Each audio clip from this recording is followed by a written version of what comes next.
What is up, everybody?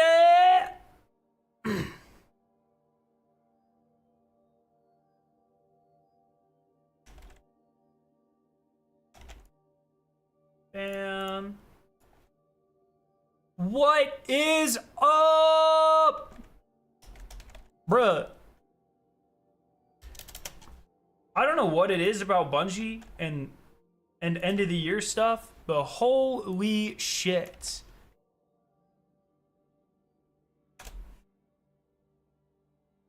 There's like twice a year where Bungie just fucking cooks, okay? Usually, like, their default's pretty good. Their baseline's pretty good, but occasionally, I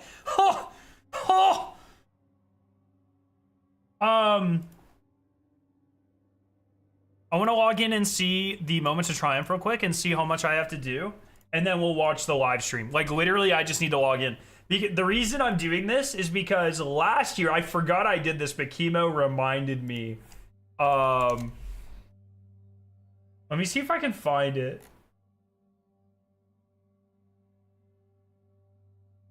Last year, I did this.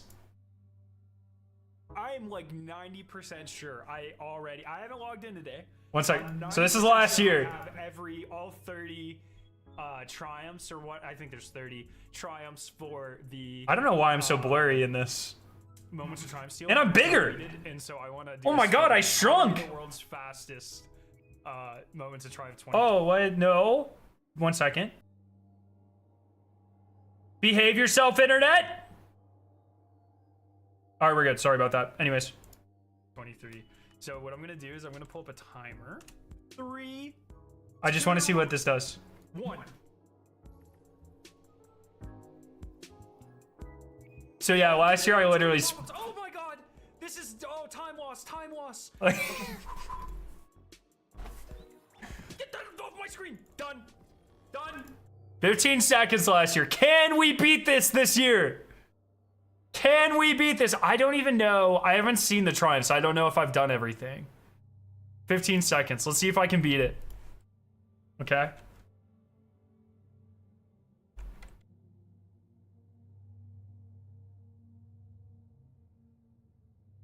All right, you guys ready?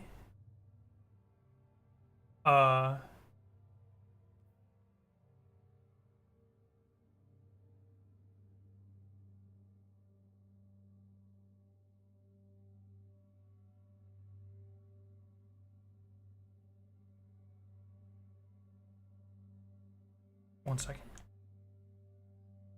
1 second here, and then we'll watch. We'll break this down in literally 5 minutes. Okay. I wanna do this real quick, bro. Where the fuck is my timer? I really hope I'm not doing all this for no reason. I might not even be able to do it. Oh, might not even be able to get it. I hope everything's retroactive. Is my point. Are you guys ready?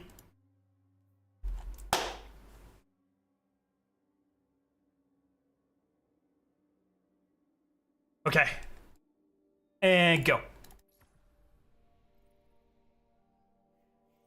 Ah! More pop-ups every time. Bam. Bam, bam, bam. Ah! Bam, bam, bam, bam! 11 seconds! Let's go! Yes! Oh! Woo! Fucking take that, old me! Yes! Let's go. I didn't stop it. I'll stop it in the edit. Let's fucking go! We should be back. Hopefully we're back. Come on, internet. Come on! Don't do this! Alright, we're good. They're telling me I get fiber any day now. I don't fucking know what's happening anymore. We were supposed to get it in October, then we got hit by a fucking hurricane, and it was delayed. And we're supposed to get fiber any fucking day now. I'll believe it when it actually fucking happens. Sorry about that. Anyways.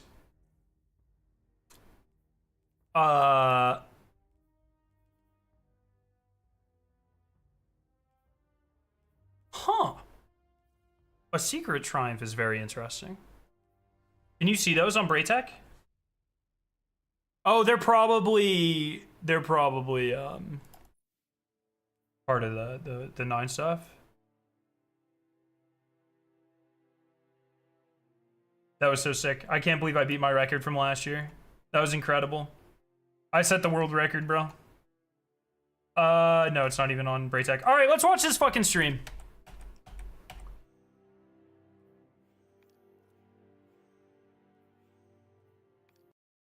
Yeah, it could be Act 2 or 3 stuff. Could be. Goodbye.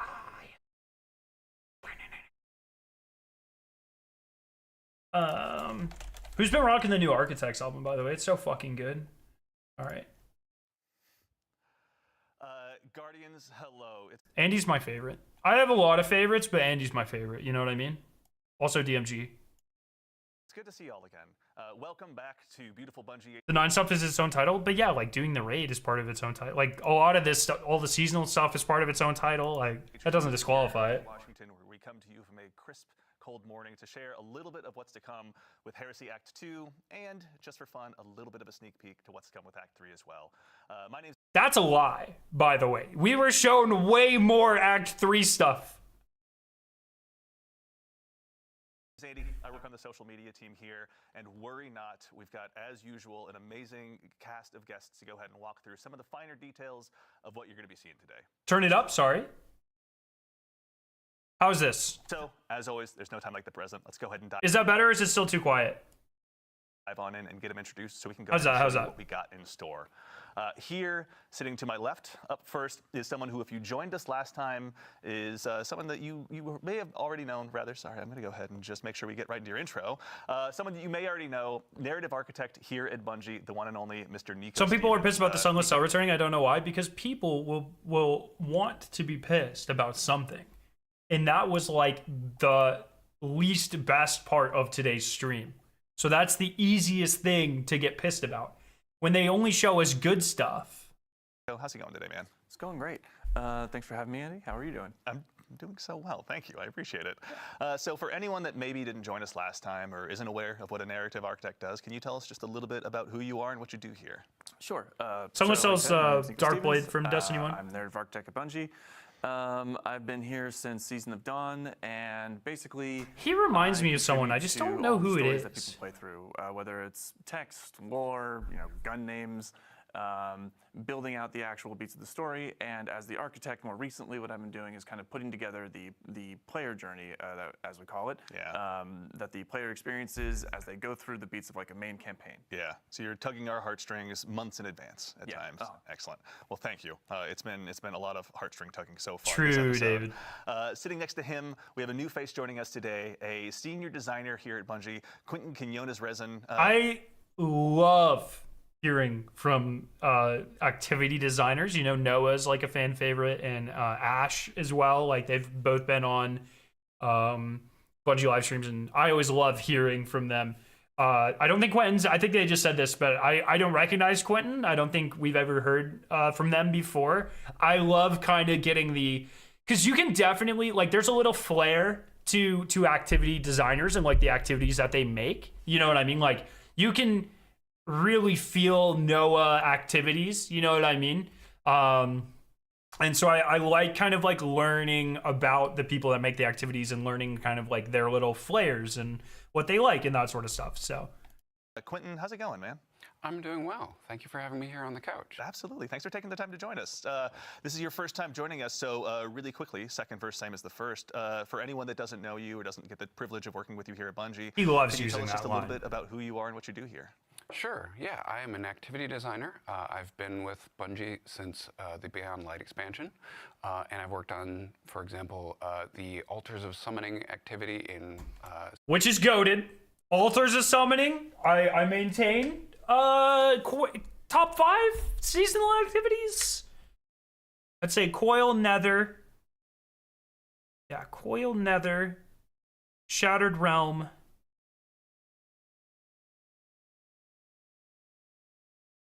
I'll put Menagerie up there, even though I don't really believe it.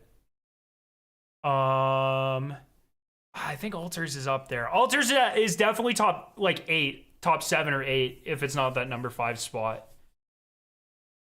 When are we streaming to Twitch? We are not. Season of the Witch and the Breach executable from episode Echoes. Very exciting. And of course, Not my some favorite. more stuff we'll be diving into To be very fair. shortly. And then, of course, sitting just next to him, a man that is a friend to all Guardian kind and needs no introduction. So we're not going to give him one. Let's go into the show. I'm just kidding. I was eating. I was taking my lunch breaks when there's a Bungie stream, and I had a big mouthful of Jersey Mike, so I about spit it out when he said that. Next to him is, of course, the incomparable one and only Mr. Dylan Gaffner, Global Community Lead here at Bungie. Dylan, how you doing, man? I'm doing great. Thank you for your 15-minute Rick Kakis intro. I'm very much looking forward to I this tried to stream. edit it down, as you can tell. Fun fact, when I was at Bungie in October, DMG wore that shirt. So my DNA, we hugged. My DNA is on the back somewhere. I mean, you probably washed it, but like, you can't get rid of Scarrow skin cells. They fucking cling to everything. You know what I mean? My dust is somewhere within the polyester of that shirt, okay? So for anyone that may not have worked with you or your team in the wild world of social media, or is just somehow meeting you for the first time, can you tell us a little bit about who you are and what you do here? Yeah, so Dylan Gaffner, DMG04, as many know, Breadmaster, the guy that says we're listening.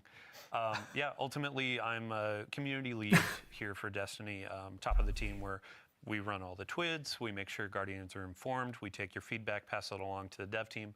But most importantly, we try to act as like the seat at the table for players. So if there's feedback, if there's conversation around something, or, oh, hey. I'm never going to call it TWID, by the way. Even when there's a marathon version and there's the TWID and the TWIM, I'm never going to call it that. It will always be TWAB. It'll be the Destiny TWAB, the marathon TWAB. Excitement around activities, we make sure that I'm not calling it voice is heard in TWIM. all the meetings that we go to. Excellent. Well, thank you, as always, for being a voice of the player here in our hallowed halls. We do appreciate it. And in addition to these fine folks, we're also going to have some other folks joining us throughout the show. It's a pretty jam-packed one, so we'll make sure to introduce them as they come along. But worry not, that's just not me summoning them into existence. We have a ton of folks here to show you what's in store. So let's go ahead and kick things off. Nico, I'd love to go ahead and start with you. Obviously, we're going to go ahead and be concluding Act 1 of episode Heresy here very briefly and leading into Act 2. Before we kick off Act 2, can you just tell us a little bit about what got us here today? Yeah, so as people who've been playing know, we had an Echo that came from the Pale Heart. Did you call it the screaming out TWOM from this the week at Death of the Witness, Marathon? Slammed into the Dreadnought. You could call it the This TWOM revivified this week on the Boris marathon. in the form of the Echo of Navigation. We Oh, DMG's in a leading position now? Yeah, so I think, I could be totally wrong, but I think what happened is when DMG came back to Bungie after, so it was like, DMG was at Bungie, all that awful stuff happened, he went to Riot, took some time off, went back to Bungie, I think was the timeline. When he came back to Bungie, I believe he hired in that leading position, and Cosmo, I think, went to like an overall position where Cosmo's kind of over like Marathon and Destiny now. I think I'm really bad at this, keeping track of everything. I feel like someone's getting promoted or moved around all the time, which is totally normal in a professional industry like this, by the way. So it's hard to keep track, but I believe DMG's like head of Destiny specifically, and Cosmo's above that, I think. There's a chance the Act 3 date is actually an April Fool's joke because it's not like Bungie released Act 3 in 2 weeks after Act 2 release. Act 3 is 3 weeks after Act 2.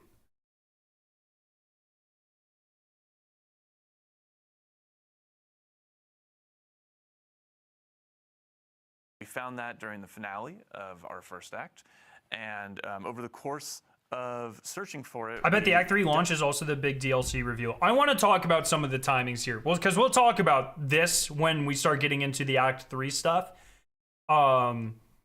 I think the way everything turned out is very strategic, and I want to talk about that. So let's wait till we get to the 9 and like the post Act 2 into Act 3 stuff, though. Deeper into the Dreadnaught, started uncovering taken powers, and we met an enemy of the Dread who has taken something from us. Interesting. And also, in addition to our We'll talk enemies, about that too, there's an Last ally Light. of ours that had a very difficult start to the story.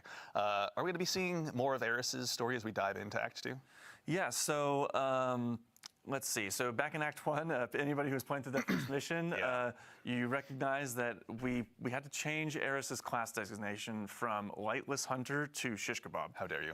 That is brutal. That is an insane thing to say. Children watch this, man.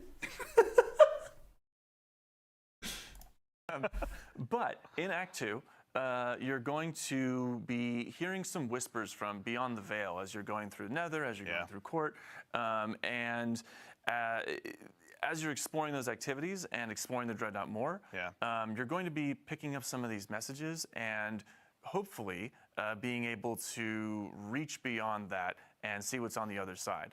And for our eagle-eyed players who played through the first act and saw that cutscene where Eris died, they see her wake up in this almost sounds like we get flashes of the Ascendant realm. Very much resembles. It's a very interesting concept. Yeah, there's been some educated guesses in that direction, but obviously there will be a lot of lore to dive into. So Vase, if you're out there, maybe you can help us out and kind of tell us a little bit more about what's to come.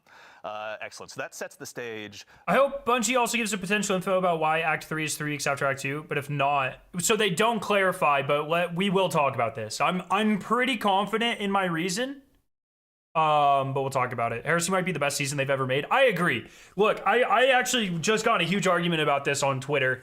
I personally do not think it is possible to like talk about a season and grade it just off of seasonal content, i.e. the content that you get when you pay 10 or 12 bucks for the season.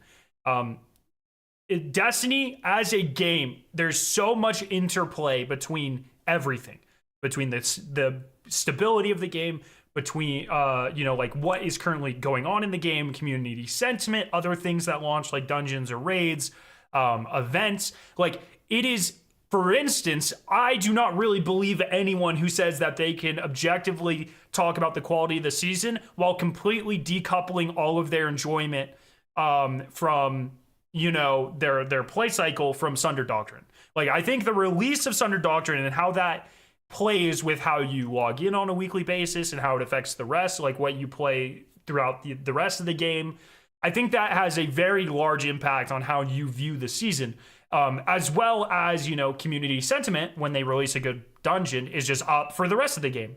And when we're having fun, we're having more fun, like when the community vibe is up. So for me, when I talk about quality of seasons and ranking seasons, it is not necessarily just seasonal content. It's everything that happened like in that window of time. I think this will end up being one of the best ones. I don't want to like sit here and say it's definitely the best one. I think like to me, the best like period of Destiny like that, in combination of like the most fun I've had playing, the most I was looking forward to playing, the community sentiment, like all of that is definitely Into the Light. Doesn't really count as a season, but if I had to pick like the best season, it would be Into the Light. For April to July or June, whenever the fuck the launch of Into the Light, let's say 2 weeks before Into the Light to when Final Shape launched, whatever that was, like April to June 4th or whatever. I think that is truly like my favorite time in Destiny.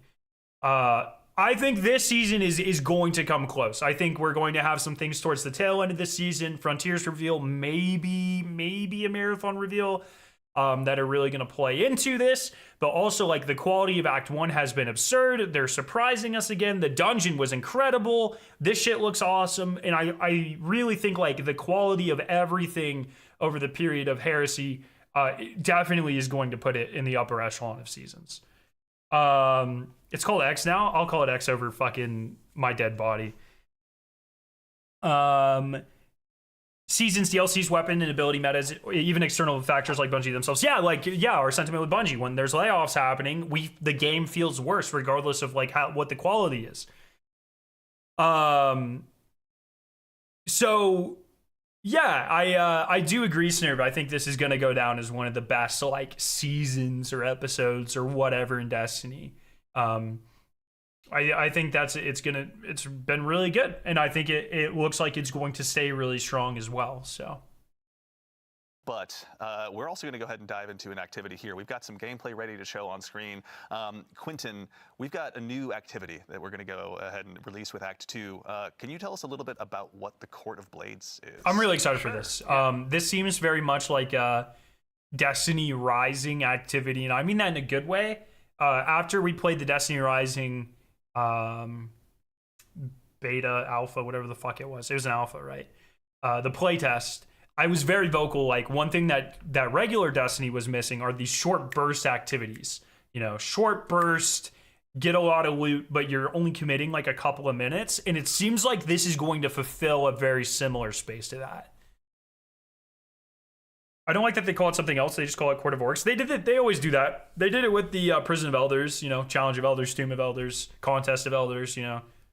So what I'm hearing is we might be back. Yeah, I look, I don't think that any of this stuff is necessarily going to, like, if you checked out after Final Shape, I don't really think anything shown here is going to drag you back. Maybe some people might be interested in the dungeon event and stuff, but I think this type of content shows very clearly where Destiny is going.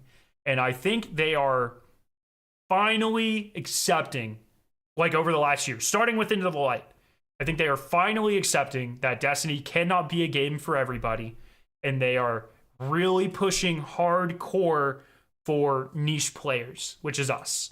You know, players that actually spend time in the game and like harder content, but also, you know, they're throwing, like, you know, trying to like pull people into that, I guess, with like the easier dungeons and stuff. But a lot of what is being introduced here, a lot of grind, which we hadn't seen in years past, a lot of secrets and puzzles, which we hadn't seen in years past, a lot of difficult content, and game content specifically, which we hadn't seen in previous years. You know, I feel like they're finally like diving into that like more niche MMO type area, and I think that's going to serve the game very well, personally.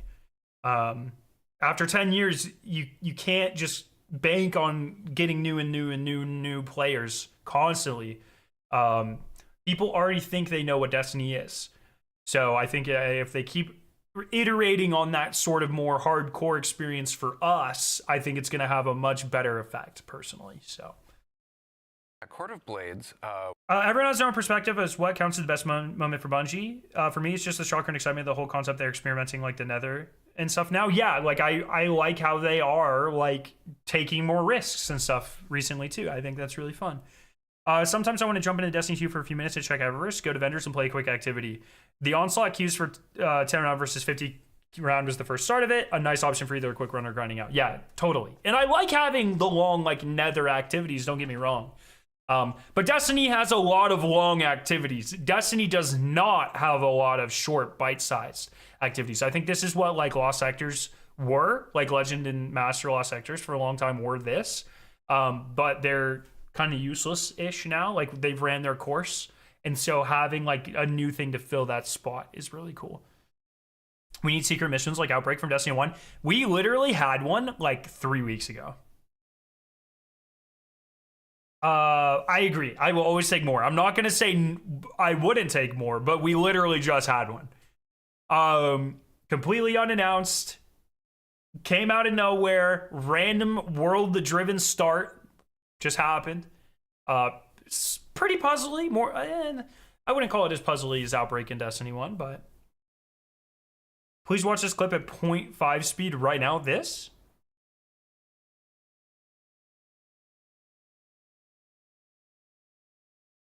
Oh, can you send it? It won't, here.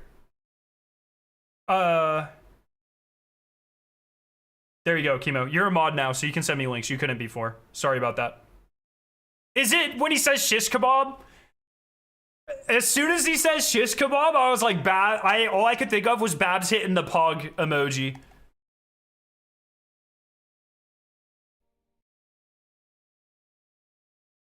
Watch this at 0.5 speed.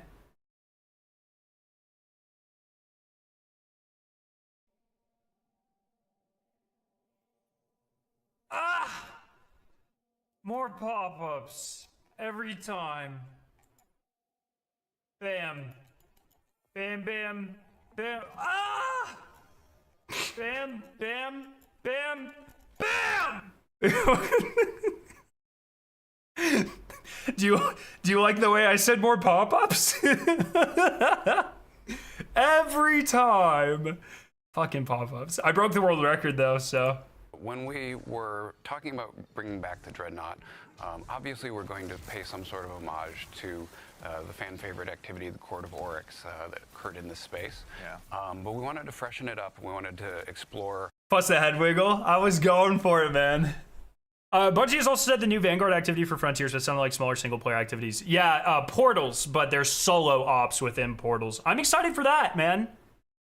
I think there's like I said, I think they're expanding into more niche areas, and I think that's really important for a game that's 10 years old. What does Destiny look like right now? And so I want to do a lot of pausing here because I didn't get to read any of these. Adding Defeat casters quickly to prevent banishment or fight your way back to reality. to that a lot of the activities recently have been sort of longer form, maybe a little stressful. We wanted to create a shorter. Confront immune blade bearers to obtain swords that strip a challenger's protection. Huh? Bro, are we pulling off Oryx's condom? What the fuck? Quicker activity that folks can just come and slay out for 10 That's a very satisfying animation, by the way. This? That folks can just come and slay very out satisfying. Yeah. And the bow and the glaive look fucking So we go ahead and unbelievable. check out the Court of Blades. There's a lot of new augments available to players too. Actually, if we can really quickly look, there's some hive statues around.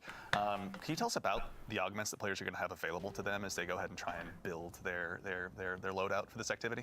Sure, yeah. What we wanted to do was wanted to take some inspiration from the sort of roguelike things that we've been exploring over the last couple of years with Destiny. Yeah. It's kind of interesting how specifically the Destiny Rising activities that were so short were also roguelikes. I just want to point that out. Not saying that they're stealing stuff, but no, it's good. It's great. I love this sort of idea. And this season having the super long in-depth roguelike with the short one as well.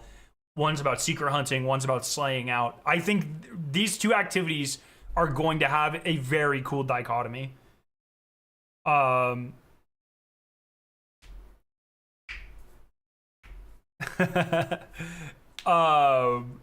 think this is cool. I think seasons work best when there's two activities that kind of slot into each other and like fill the voids that they don't have. Like they're two different things. They fulfill two different fantasies, but like in a kind of cohesive way. And like, bad seasons that do this, Plunder, where you have Catch Crash, which was fine, and then Expedition, which fucking sucked, and then Deep, where you have Deep Dives, which were pretty good, and then you had Expunge?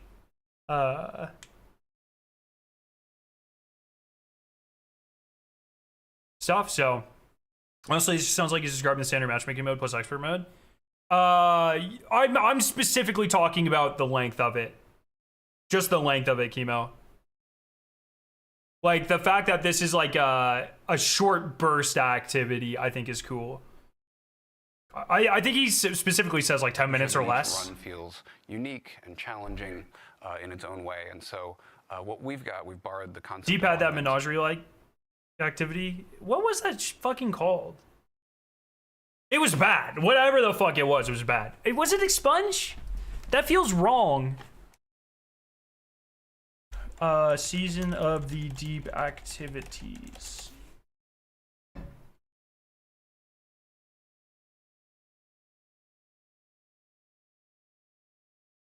No, not Deep Dive, the other one.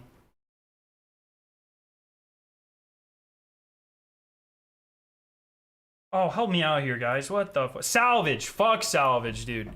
And I think, like, really the only season that has had two activities that I've genuinely liked together, Season of the Witch, where you had Altars of Summoning, which was a really fun, like, persistent area, kind of slaying out, and then you had Savathûn Spire, which was more like a strike, but still very good. Like, together, they played together really well. These two activities together in a season sound really strong. Augmentations from Onslaught.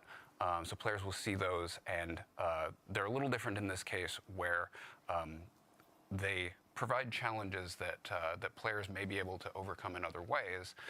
So it's a shame that Sabathun simple Spire isn't in the Strike mechanically, playlist, so like a the set player version of it, could go and complete the augmentation, or a couple versions of but it. You might be able to just DPS the boss, pop your super, that sort It'd of be a good thing, GM. as a way to overcome that challenge. In addition, we've got sort of a randomized set of armaments that players will be able to purchase between. I liked Coil just because of the loot. That's why I kind of like the Nether and Core. I really like Coil. I still think, like, I'm a big fan of the Nether. I think the Coil is still probably better. It's hard because Coil was more static, right? Like, it was a very solved activity. You know, the layers were kind of random, but it was like you kind of knew exactly what you were going in and doing, which upgrades you should get when. It was very solved by the time we were done with it.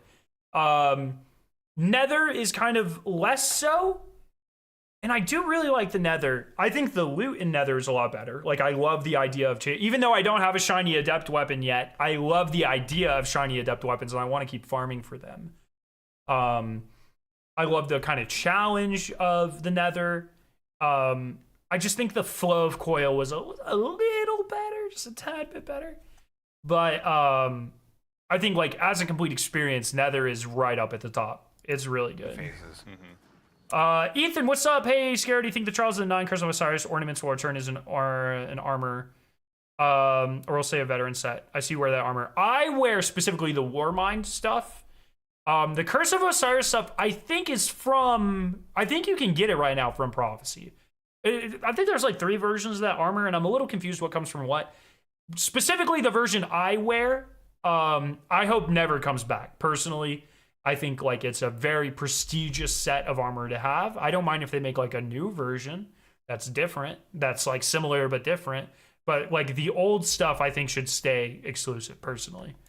That will allow them to combat those challenges a little bit. All right, I say we unleash our fire team here as we continue to go ahead and sort of explore what this has to have, or has to offer rather. But in addition to the augments, there's also going to be some hazards that the Guardians are going to be going Also, up against. when they went to IO, I was like, because I'm watching on my phone screen, right? Like, I'm on. And I was like, what? Is that fucking IO? Are you like, what?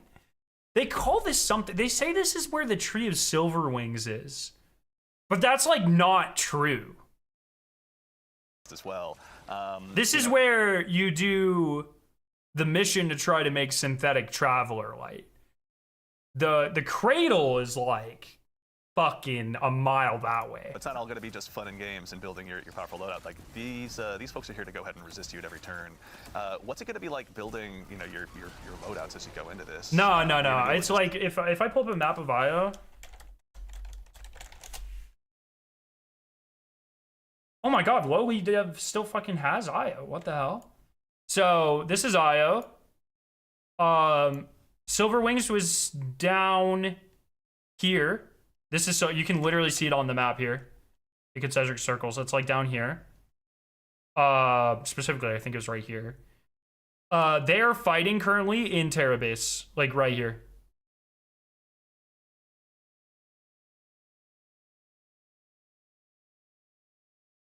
Oh, I didn't even notice that. Well, it's kind of yellow text in chat isn't new because supers have always been yellow in chat. Lab, not to like be that guy.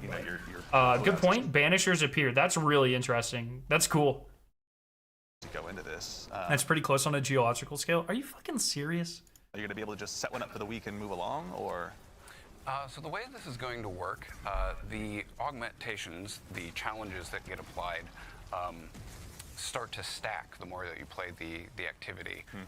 And so you might get a really good combination that's very easy for you to blow through. Sometimes you're going to get a really bad combination of a certain boss or a certain augmentation that don't work well together. It is cool that we're getting bits of IO back. I think that's really fun. I hope they keep expanding on that. And they kind of hint at Mercury a little bit here as well. We wanted players to have some opportunities to maybe shortcut those, or maybe combine a couple of the armaments that they can purchase and find a really cool combo. And so the armaments will actually rotate on a daily basis. They're playing them on colorblind settings, so I wonder if the yellow, if that's like an adjustable thing. There'll be sort of a meta that generates each day and then refreshes. So as we had our fire team hop through that portal, Nico was like, "Ooh, I know. That was literally just a couple of minutes. Is it just 3? Did you just do 3? Place, obviously, across the system. Nico, can you tell us about the Eagle-Eyed folks in chat? Obviously, are kind of calling out where they believe that was. Remember when they brought back those Mars Law sectors in one of the older seasons? Bungie has remade a lot of older areas. It was in fact plunder. People fucking freaked out. I personally don't think it was that big of a deal, but they did some in plunder, and I think they did some of that in Season of the Lost. I think some of them went into the Shattered Realm. Confirm to us what that arena was? So the title of that area that you saw was Remnant of Silver, and that is on Io. It is in the Cradle area where the Tree of Silver Wings was. Yeah. That's a lie! Boo! And as players know, we have seen Mars come back, we've seen Titan come back, we've heard of Mercury, even though we haven't gone back and revisited it yet. Io is really the only one that we haven't really talked about at all. And that's because Io is still trapped between worlds, and right now it is in the... I don't think they remade areas. All of the maps should still work. It's just all of the mission progression that broke in Beyond Light. Is that true? I don't think that's true, lad. I think like some of it still works, but I do think there's stuff they have to change if they bring stuff back. It's so like, I want to sit down with like a Destiny engineer and really chat about this. I wonder, I used to know some of the contractors who did some of this work. I wonder how long their NDA goes for. That'd be a really interesting question for them. And in plane. Oh, Amir! Well, I don't know if you can talk about it, but like, Amir, how much work is like bringing back Io? Like, not the whole thing, just that one Io section. Do they have to re-shade it? Do they have to rebuild it? Is it just the mission pathing and logic? If you can answer that, I don't want to, but I don't think that's ever been clearly explained. Probably for good reason, but it's clearly some stuff can kind of be just plugged-ish back in or something, because a lot, like after Beyond Light, a lot of the stuff they brought back had bugs that they already fixed. So it was like a mission existed in vanilla, it had a bug, they fixed it, and then in Beyond Light, the bug was back. So it seems like there's some sort of like default state they can build on, but I don't know. I don't really know. I don't think it's ever been fully explained what changed specifically with the engine changes. I've heard, obviously the lighting, I've heard logic changed. I'm a chemist, I don't know what the fuck all that means. It'd be cool for an activity like the Nether to have procedural generation to it. I get the feeling procedural generation in a game like Destiny is not easy. But that would be cool. I miss the old lighting. For like 80% of the game, I prefer the new lighting. Like character screen and a lot of the environments and stuff. I think it'll look a lot better. But holy fucking Crucible, the new lighting hurts my soul. The way they ship a Theseus, the game code and the game engine or code over time, they probably have to fix quite a bit. I have like literally, I hate to even speak on this because I have literally no idea. I don't want to be the reason that some blueberry on Twitter is like, oh, it takes them a billion man hours, or it's so easy. You know, like I don't want to be the reason anyone jumps to a conclusion.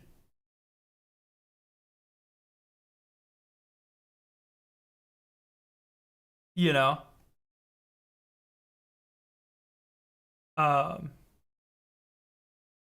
It would be so nice to watch a video without interrupting all the time. Sorry, I have to watch another streamer. Bruh, just go fucking watch. Are you serious?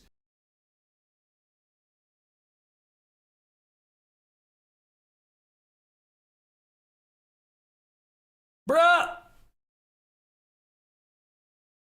Sorry, chat. I'm trying to fix it.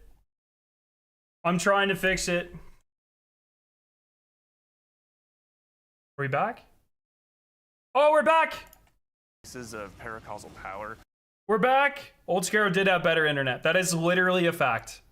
Reaching out to Io for this place of darkness, hive worship, as you see. Like I said, we have been on the backlog to get fucking fiber for 6 months now. It's not. I am doing everything in my ability.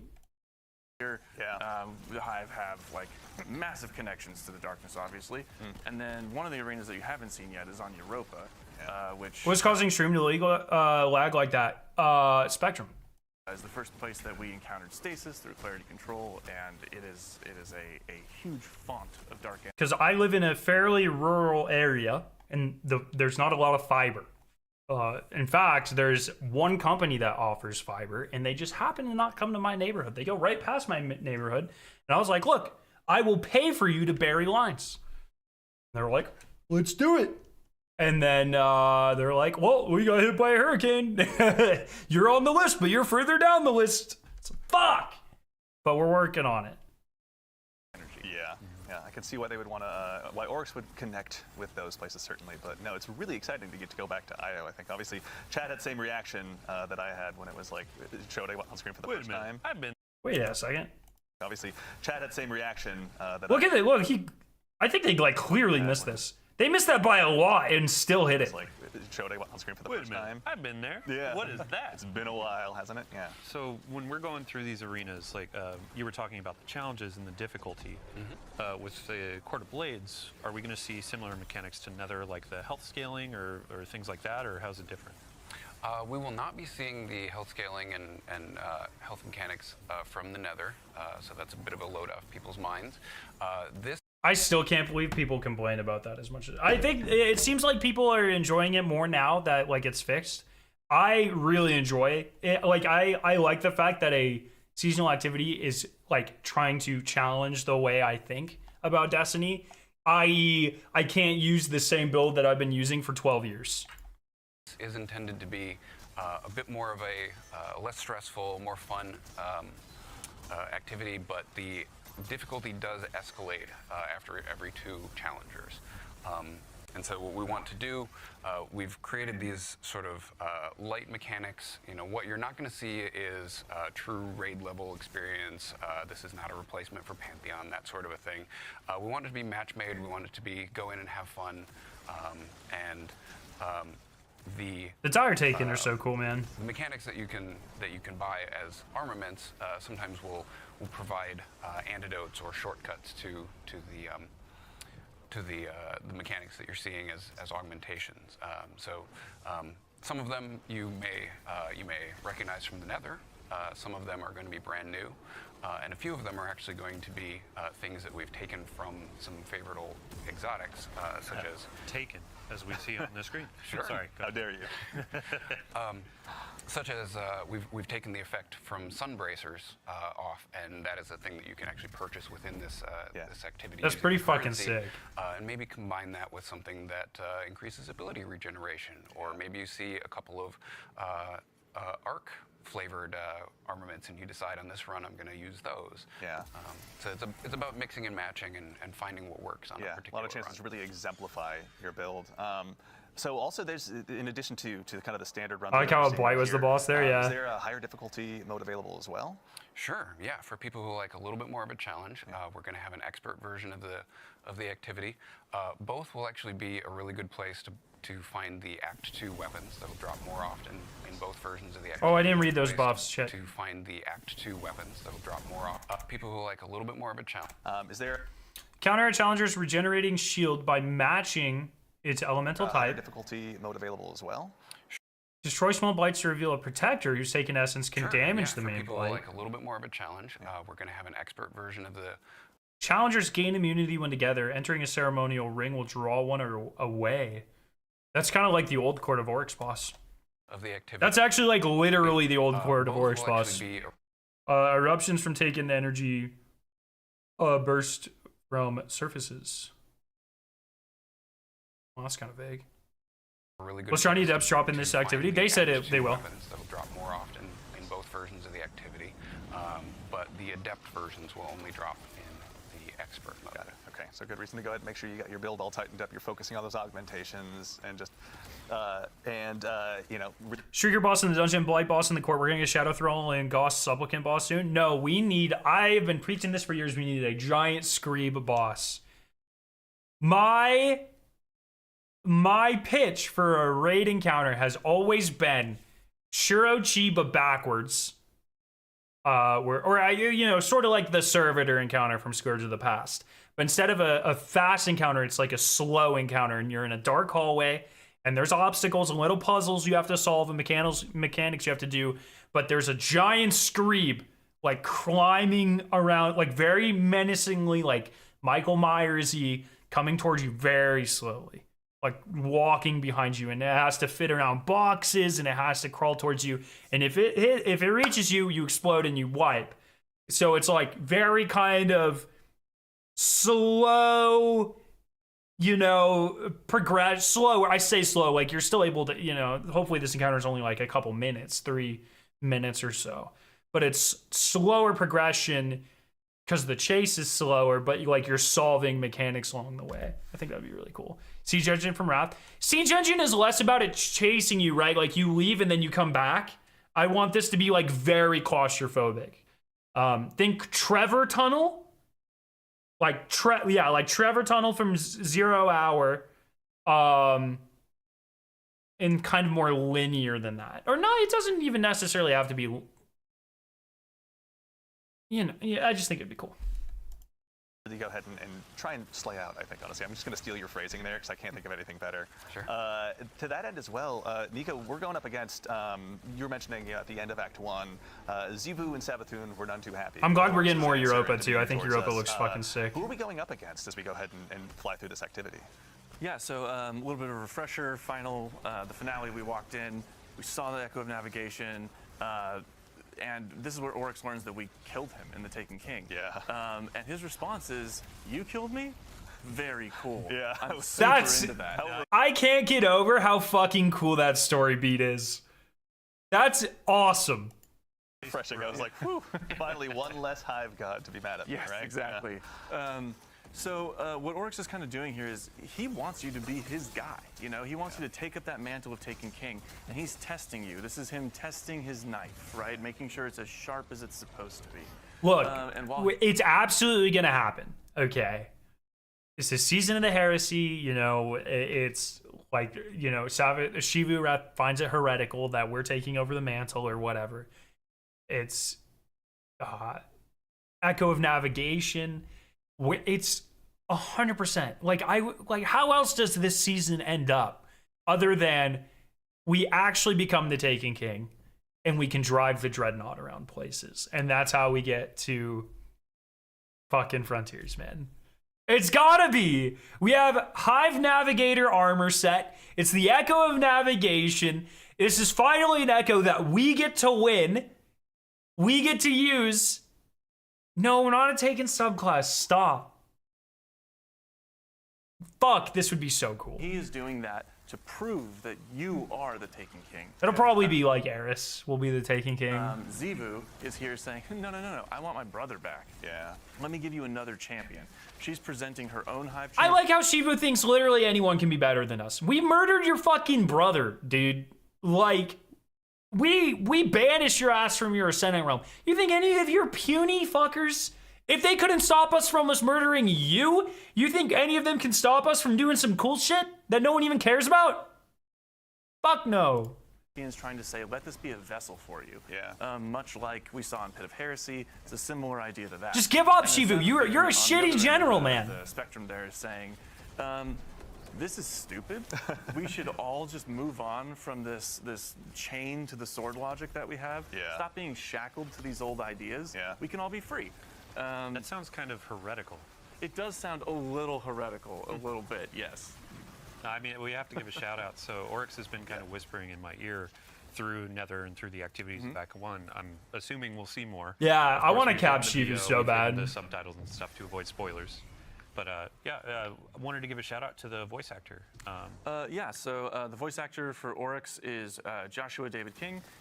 They did a fantastic job every single time we were in the recording booth.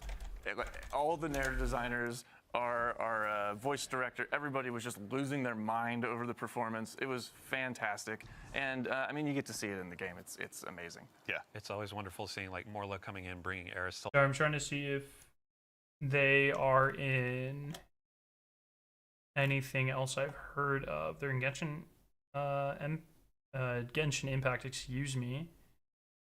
Vault 76. I don't really. Yeah, I was trying to see if there was anything here I was gonna be familiar with. It doesn't seem like it. Oryx is alive, Yeah. and this is the first time that we're having kind of a relationship with the Taken King. Yeah, So, and it was a big deal for us because we wanted to make sure that we get did the that fuck Oryx? character justice, and they didn't really have Oryx as a character didn't really have a suite of Oryx, voice I can't acting help for it. but So we wanted to make see sure that it you're felt missing your true worm. I to happen to Oryx have a was back in the replacement. Taken King as well as navigate. evolving from just grunts of like, Taken, and now it's like, yo, sword logic, you killed me, you're cool. A lot more verbose now. Yeah. Oryx has been really reading the thesaurus recently and making sure that he's got his vocabulary. Oh, it's a all really good up to- point, up to Pixel. Snuff. Actually, as well, really quickly, Quentin, I'd love to go ahead and check with you as well. There's new. You were talking. I think we were talking about the shaping slab earlier as well before the show. What sort of additional enhancements are available there? Sure, yeah. As people will have seen in Act 1, there's a set of upgrades that they can purchase It's pretty and good, lad. slot in based on how far they have ranked the vendor that are specific to the Nether and the requirements of that, providing a free revive token, things like that. Court is going to get a whole new set specifically for it, as well as some permanent upgrades to help players deal with the heavy and increasing challenge as they get deeper and deeper and try and up that score of how many challengers they can take down. I love the ad For density of this you activity guys, seems to maybe be just Abacus off the can help us out charts. This time around, we probably got something in store there. But we now actually would love to take a moment to introduce another new face to our couch for the very first time. They to do help a kind of change talk us here in a through second some of that, the like, weapons that are actually gonna be blew my available to mind. you as we go ahead and kick off Act 2 of Heresy. We are now joined. Does this guy look like Fallout Plays? I don't really see that personally. By the one and only associate designer here, probably the one and only Morgan Dickens, associate designer here at Bungie. Morgan, how's it going today? It's going well, thank you. Absolutely. So for anyone that doesn't get the chance to work with you at Bungie or is unfamiliar with your work, can you tell us just a little bit about who you are and what you do here? Yeah, absolutely. So I'm Morgan. I'm a weapons designer here at Bungie. Is Morgan the new Chris Proctor? That's a question. She seems to be very knowledgeable, work on the which is sick. origin You know, the only two people that I recall ever having like any sort like seeing from the weapons team, Chris Proctor and Mercules. We need to fill a Chris Proctor size hole in our hearts. Is that Mercules? Is that Morgan? Hoon, what's up? traits and perks and just the general Have we gameplay seen her for the before? weapons and I do not the recall weapons if we and the have. telescope, if that tells you I do anything not about me. believe so. That's true. So obviously we have Morgan. She seems to awesome, blame though. / thank, depending on what side of Telesto you're on for the new catalyst. Yeah. There were some whispers of Telesto's broken on day one. I was like, what do you mean broken? Yeah, and she did the Telesto thing, which I wonder if that means she also did Finality's Augur, because they're pretty similar, right?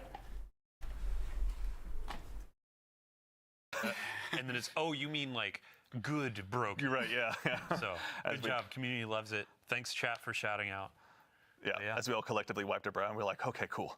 Telesto's broken and ooh. Morgan hands us another win. So speaking of, So this is another story. When I was at Bungie, so it was October. It was right when something launched that day. It was one of the new. It might have been Season of the Heresy launched, and I forget exactly what happened. But there was the glitch, like the helm crashed, and that changed the end of the Excision cutscene, and like the city was upside down or whatever.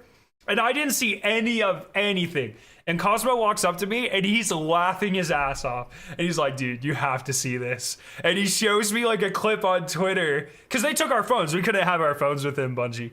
And he shows me a clip on Twitter of like people sitting on top of the helm inside of Revenant. That's what I meant. Sorry, Revenant. Sitting on top of the helm with the city like upside down or whatever. And he just thought it was the funniest thing. It was pretty fucking funny. So point of the story being, I love how the devs like also think this shit is really funny.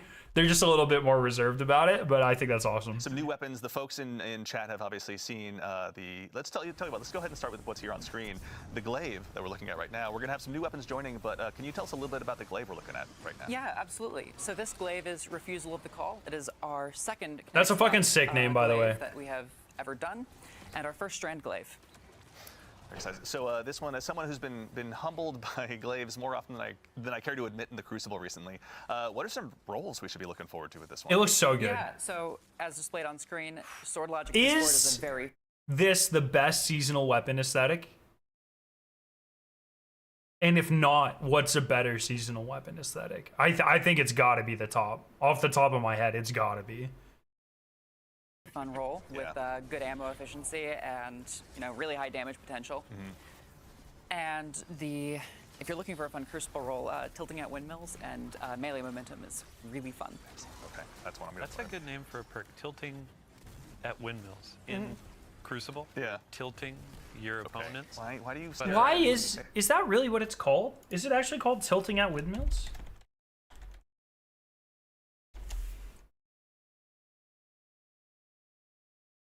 Like, I feel like I knew that, but I feel like I didn't know that. Dawns are pretty good. Debatable, I would argue Splicer. Really? Splicer? Opulence went hard. I would look, Opulence are fine. Haunted, Seasonal Haunted clears Opulence. Not even close. Splicer weapons are cool. I don't think they're this cool, though. Undying for sure. I don't know. Maybe. I don't know, but I do want to make. Yeah, I don't know either. That's what I saw. Talking about, when you're going to the Dreadnaught, it's peeling back, the skin is coming off. When we were just looking at this glaive, they all follow that same theme. So right now you have a big. That would be a fun tier list. That would be a really fun tier list. Teeth, like. I cannot. This is my #1 thing when Act 2 goes live to go and grind. It does just look fucking so cool. I love the little detail where they have the glows, but the glows change based off of the element. And I couldn't help but notice, obviously, there's a very, very scary looking new Void bow as well that our Guardian here has been using. Can you tell us a little bit about this bad boy? Absolutely. So Anamnesis is a Void lightweight frame bow.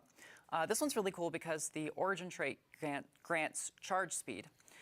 So dealing damage to enemies and getting final blows will slowly just lower that charge time. If you're a bow lover and you have always wanted to take something other than Archer's Tempo in the left column, now's your chance. Yeah, fair. I have my vault is littered with Archer's Tempo in that first column, so no, I'm really looking forward to that one. What are some roles? I think we've got some repulsor brace action going on, but what are some roles we can look forward to here? Yeah, you can pair repulsor brace with either destabilizing rounds or demoralize. And if you want to take advantage of that origin trait reducing charge time, you can throw a successful warm-up and impulse amplifier on it and have one of the fastest firing bows in the game. Yeah, honestly, even having just gotten that roll on Exalt. I don't like that. As a certified PvP bow hater, I don't like that, but it'll be pretty fun. To truth, like the other weekend on Trials, like I cannot wait to go ahead and pick it out for a spin with this bow. The timing is impeccable too. Like last week on I think Reddit, there was a post about legendary bows. I don't use them very often, etc. But folks are going into the Nightfall with Monarch. Yeah. I kind of feel like DMG is missing why people like Monarch, though. And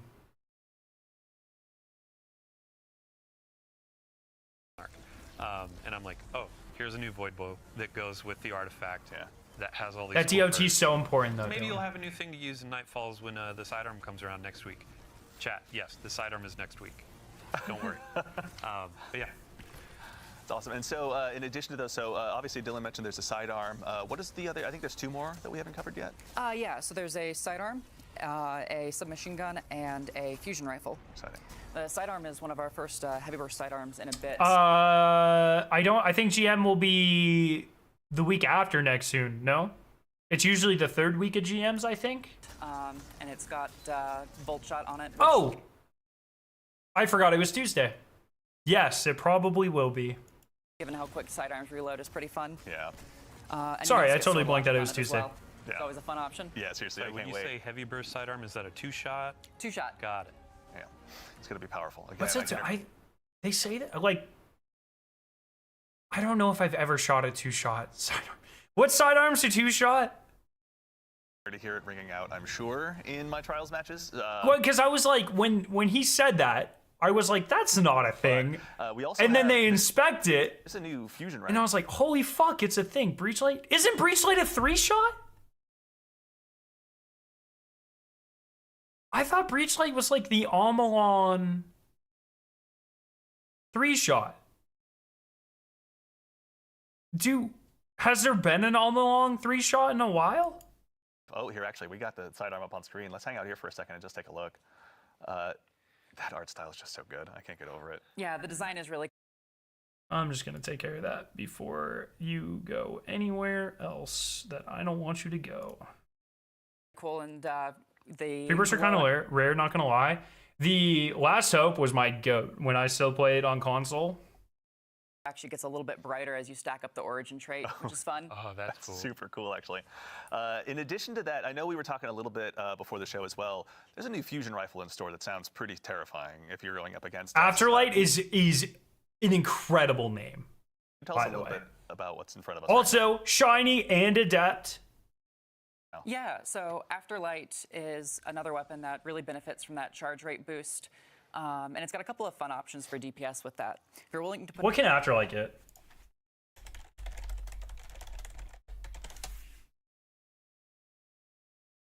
Can this shit get goated on the sauce perks or what? For PvP? Well.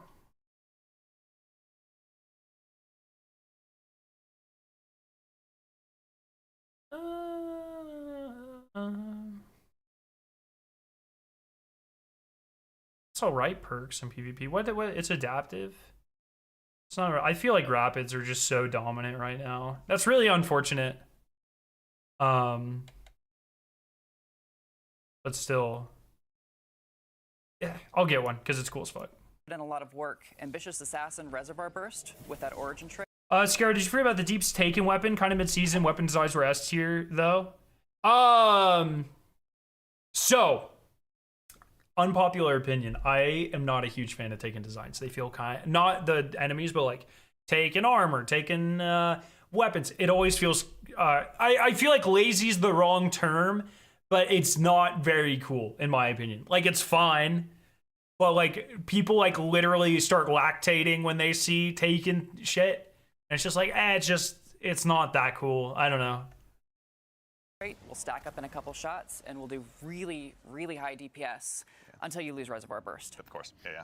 And if you're looking for something simpler, you can always do Lead from Gold and Vorpal Weapon. True. Yeah. This version of the weapon is one of the heretical arsenal versions. So if you're going into the expert difficulty of court, you can get some of these to drop as you're playing with your friends. It has the 2 perks in each column, and then it has the extra origin. Edgy trait, aesthetic, which always is applicable, all yeah. Narratively tied in. Pretty good. Yeah. Thank you, Sandbox team, for the cool stuff.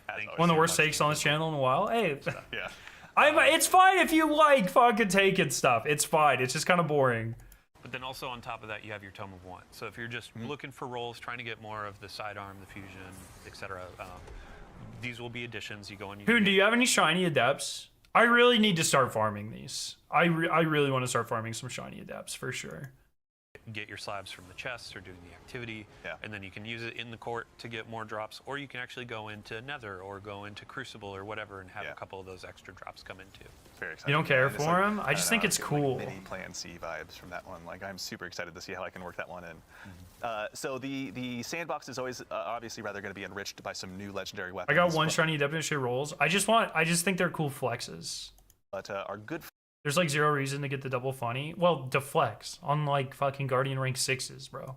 friend, the Barrow Dyad, is going to have some new additions to their perks as well this time around. For anyone out there like myself who's gone ahead and added that to their loadouts recently, what are some of the updates we can expect there? Yeah, so Bear Dyad is getting 2 new Catalyst perks in Act 2, with 2 more coming later. And some of the fun options there are one for all and target lock. When she says, I know as soon as she said target lock, every Zimmer on the planet went. Many exotics have like damage perks on their catalyst, but this one you can really. I can't wait to get absolutely fucked by that one. Target It's lock going to is be also great. made for that one. It's going to be super exciting to take that one out for a spin. I'm going to be excited to see what Maven comes up with as a build video. Yeah, absolutely. Big shout out. I say this every time, but I love that they shout out creators. I think that's so cool. Your build videos, can't wait to see some more, obviously, along the way.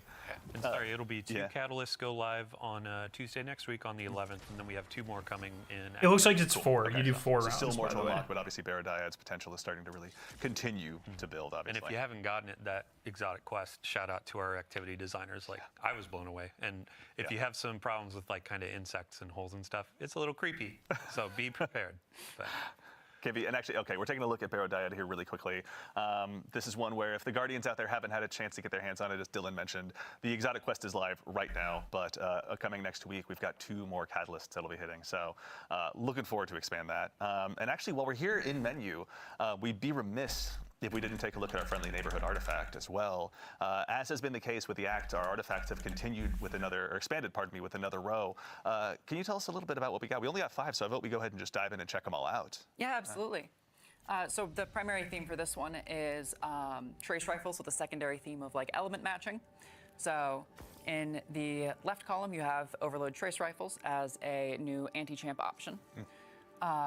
And then we have a new trace rifle perk, Beam Medic, where rapid trace I'm very excited for this. As the resident trace rifle enthusiast, rifle funnel blows heal both you and nearby big fan. allies. How do you feel about the Guardian games getting a new game mode that isn't just Nightfall Strikes or Supremacy? It reminds me of the Haunted Forest Raid back in Forsaken and Shadowkeep. I say this every time. I don't know like why Guardian games is the only event that Bungie cares about. I'm here for it.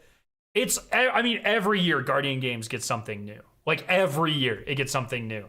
I'm very excited for what they're talking about, like with the mini boss mode rush thing. I think that's cool. So It's a fun thing to pair with the new detonator beam perk, which will help you get those multi-kills. Yeah. I'm excited for this. Forward to it. I'm just continuing, like I'm already imagining how I'm gonna get Microcosm back into my loadout. Honestly, already, like I cannot wait. Well, I have good news for you. Skipping ahead to the 4th column perk, Harsh Refraction. Trace rifles do more damage to targets with debuffs that match their element type. And this is always on for I was gonna say, all right, so Kinetic is gonna be a Disgusting. very happy camper in that case. That's gross. I can't wait. Any others that we want to look at before we go? It's along? just like Microcosm is like barely ever the best in slot, but its ease of use is unparalleled. And the fact that you're going to be able to pair that with infinite healing and all like permanent fucking double damage, probably what 25-30% more damage, is ridiculous. we have a little bit of extra time. Like this is going to be the Court of Blades nether, like just check out and run build. Fucking Microcosm, dude. Yeah, absolutely. So for Microcosm, You're such a Microcosm lover. Like I said, it's just easy to use, man. It's just like put it on and fucking forget about it, dude. if you want to just really Plus, double it's down a cum gun. That's cool. You know what I mean? The Macrogasm reigns supreme. on that limit break is the The Microcosm won't do shit here. There's no kinetic debuffs. Did you not listen? She literally said it's always on for Microcosm. column perk. And One second. Do you guys want to know what Shax thinks? Give me a second here. I gotta find it. Somewhere in my DMs with Lab. Give me a sec. Gotta find it real quick. Lab and I send way too many memes to each other, actually. Holy fuck.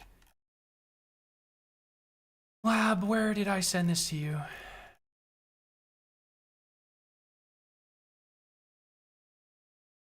Hey, Shax, what do you think about the Microcosm? I want more. Come, Guardian. Oh, okay, cool. That's great. Thanks for that. That's really cool, actually.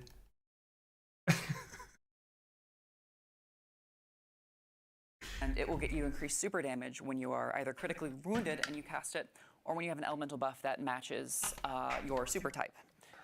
And actually, while we're here, we may as well just take a look. What awaits us in the third column as well?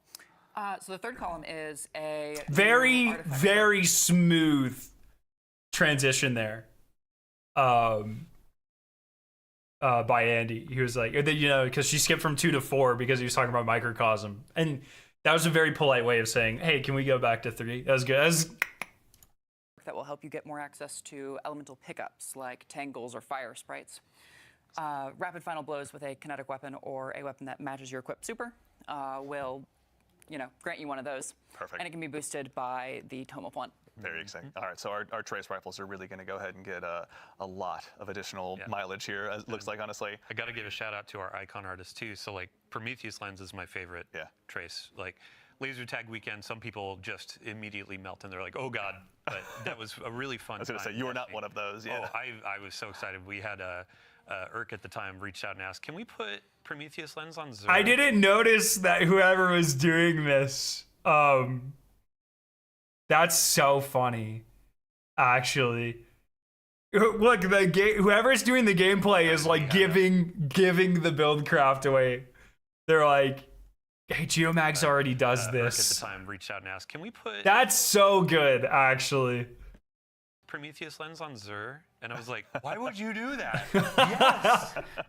There's an op in the playtesters. But yeah, with these perks, I'm gonna go out and burn down the world with Prometheus lens. Like Microcosm will pull out for the boss DPS, but just for like running through court, running through Nether, No, be like, Cold Heart with this plus Geomags. burn some stuff. That's all right, I'll have your back. I'll have the microcosm, you take Prometheus lens. It's going to be a terrible day to be Hive or taken for a Sure, little while. hit me up on Discord and then I'll ignore you for another week. And I wonder if that's Slova. Well, that's right. That hurts still. Okay, it's right in front of all of our guardians. Okay, so while we're also checking out the artifact, we've got we teased at the top of the show. We're gonna do some Act 3 teases as well. Can you give us a? It's literally more than half the show is Act 3 teases. That's insane. Or what the theme rather is of what that last row is gonna be. Yeah, so the primary theme is rockets. We have a new perk that will help you clear rockets without needing to reload or spend ammo. What does that mean? Clear rockets.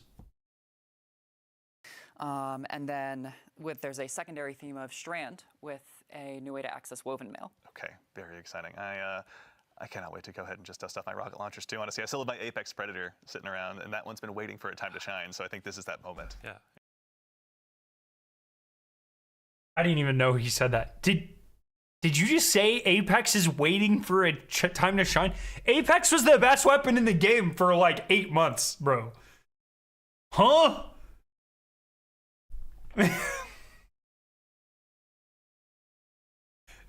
And outside of the artifact, there are going to be new things to play, right? Mm-hmm. Maybe not quite 8, but a long time. Refreshes to the Nether and Court in terms of new bosses, new combatants. This is cool. 1 second. Sorry. I totally missed this. The Nether and Court. No. Waiting for a time to shine. So I think this is that moment. Yeah. And then outside of the artifact, there are going to be new things to play, right? Mm-hmm. Yeah, we're going to have refreshes to the Nether and Court in terms of new bosses, new combatants. If you're familiar with the pressure events. They don't say new areas here, but we know that there's a 5th area of Nether that we haven't been to yet. The Dreadnaught entrance. Kind of the main area in Destiny 1 Patrol. So we know that's going to be an area of the Nether. So I would assume that hits in Act 3 with this.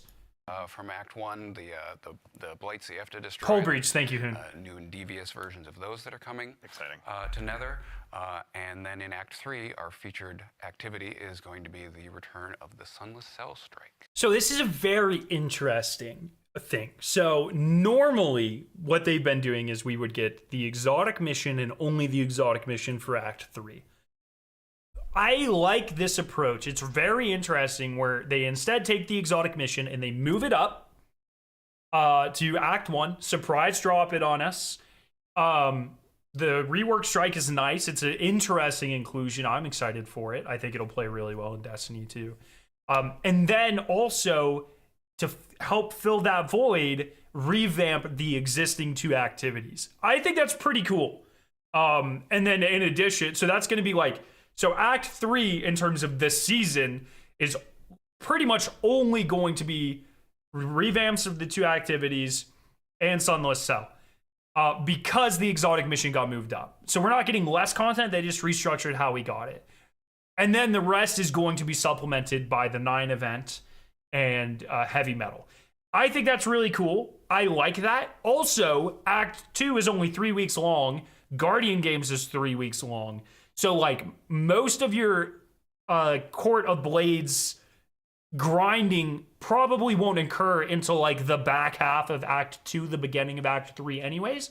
I think this is a cool move by Bungie to really kind of blur the lines between Act 2 and Act 3 while giving us surprise drops and, like, still a very substantial amount of content. We finally get to kill Shivu. Oh, I don't think that's right, but oh my god, imagine how pissed people would be if we killed Shivu or Wrath in a reworked Sunless Cell. Right, yes. Any Guardians who remember their fond Destiny 1 days of having that like huge batch of thralls running at you up the bridge. But that also means that Act 3 is going to be 9 weeks long, more than likely, right? Because it'll just take the back 3 weeks from Act 2 and put them on Act 3. Is that right? Does that line up with the Frontier, like, when it said it was going to end? Is it 9 weeks? I think that's on purpose. I think, once again, I have zero inside knowledge about this. If I did, I would not feel comfortable speculating on it because I would be breaking NDA. But I literally don't know. I would be surprised if we don't start hearing about Frontiers kind of in there, maybe Marathon somewhere in there. It just seems like they're clearing a little bit of that Act 3. And that, to me, would make sense. That's when they start talking about things, personally. So... Summer 2025 is Frontiers, but let's be real, there's another delay for it. People are so insistent on this. I just do not agree at all. 132 days.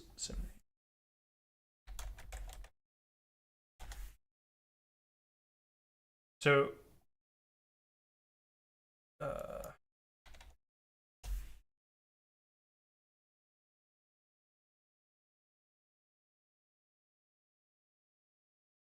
wait, is that right? No, that can't be right. Wait, where do you see that at? That feels way too long, no? 3 months? Oh, is it in July? Does it end in July? Really Strange there hasn't been a reveal yet? No, it's the same reason there hasn't been a reveal is the same reason it's not going to get delayed. It's because it's a smaller expansion. Like, everyone's looking at this like it's going to be a fucking massive piece of content. Guys, we're getting 2 smaller Shadowkeep size expansions a year. That requires less build-up. There's fewer things to talk about or whatever. We're still 4 months out. It was the 15th of July. So we're still 4 months out. That's like... But why would they start talking about a smaller piece of content that far out? You know what I mean? Shadowkeep did itself get delayed, to be fair. 4 seasons. Yeah, I mean, you're right. It did. There's also the fact that, once again, I don't know, but if Marathon's supposed to come out this year, then if they delayed this, they would have to delay that. I don't think there's a world where one gets delayed and the other doesn't. Either they both get delayed or they don't. Also, yes, we don't have a release date, but I'm quite confident personally that it's not going to be delayed. Me too, Hoon. Me too. Don't do it without me. Microcosm's gonna cook. I'm kidding. I think Queen Breakers is like a super easy one phase right now, so. And you can do the glitch where you just go right into a damage phase. Check that out. But actually, you know, we were talking before the show, it's probably not going to be Alakul. Yeah, Nico was mentioning, so Alakul was down in the deep, dark dungeon hole and then became a light hive, the Guardian hive. What do we Light call bears? it? Yeah, well, it was He's light the bear, and then it was light like The Lucent Hive. Ella Tool is what you called it, and I Like, cringed. Tool. Yeah, I hate that. It's But, creativity's a process. A checkpoint with should the count, Light Lab. Blade Ascending being in the Throne World doing their own thing. Yeah. Who is in the Sunless Cell now? And Yeah. that's something we'll find out in Act 3 in April. Yeah, very exciting. We'll have a Why chance. would they have us play through all the content in this episode just to say, hey, hold on for another month? I don't really know what you mean by that. to check that out. And actually, Dylan, while I've got you, I'd love to put you on the spot. In addition to obviously all this stuff that'll be arriving with Act 2, Guardian Games is going to be making its triumphant return as well. Oh, yeah. This armor So, looks Let me sick. get my handy dandy notebook here. Replaced the big one with the little tiny one. It looks like I take notes now. He's like he's a reporter out on the beat. Yeah, so Guardian Games starts next week. Yeah. March 11th, right at Reset alongside Act Very 2. like Roman or Greek. It might be Greek god themed. I didn't even see this on my phone, but like this looks like Ares. I don't really know what the hunter looks like. Have these been data mined? Do we have better looks at these?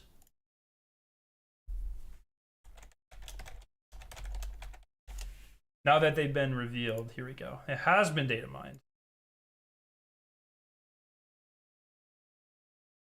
Yeah, Ares, I have no fucking idea. Hermes or some shit? I don't fucking know. Athena? Then what? I don't even know. They're not super. Maybe Zeus? Lightning Bolt? These are obviously not finished. Ares, Athena, Apollo? No, they can't make one Apollo theme. That's cheating. Although. Or Artemis? Artemis was the hunter, right? I don't know if Artemis had anything to do with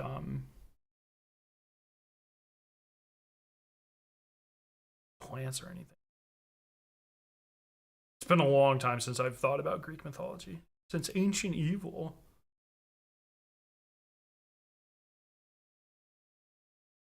It's Kratos. Well, Kratos was the son of Ares, right? I think that's canonical. I think so. They said his gladiator theme should be Roman. Oh, sorry, Mars. I don't know what Roman Artemis is. I don't know. This looks fucking sick. I think this might be Zeus. Eagle. I had like a lightning on the sash. What's Roman Zeus? I feel like that should be super obvious, but I actually don't know off the top of my head. Roman Zeus. Jupiter! We thinking Mars, Jupiter? I don't think it's Achilles, because you think Achilles would... Or Hermes would have... I was thinking Hermes would have wings on the boots. Datamine says Apollo, Athena, Ares.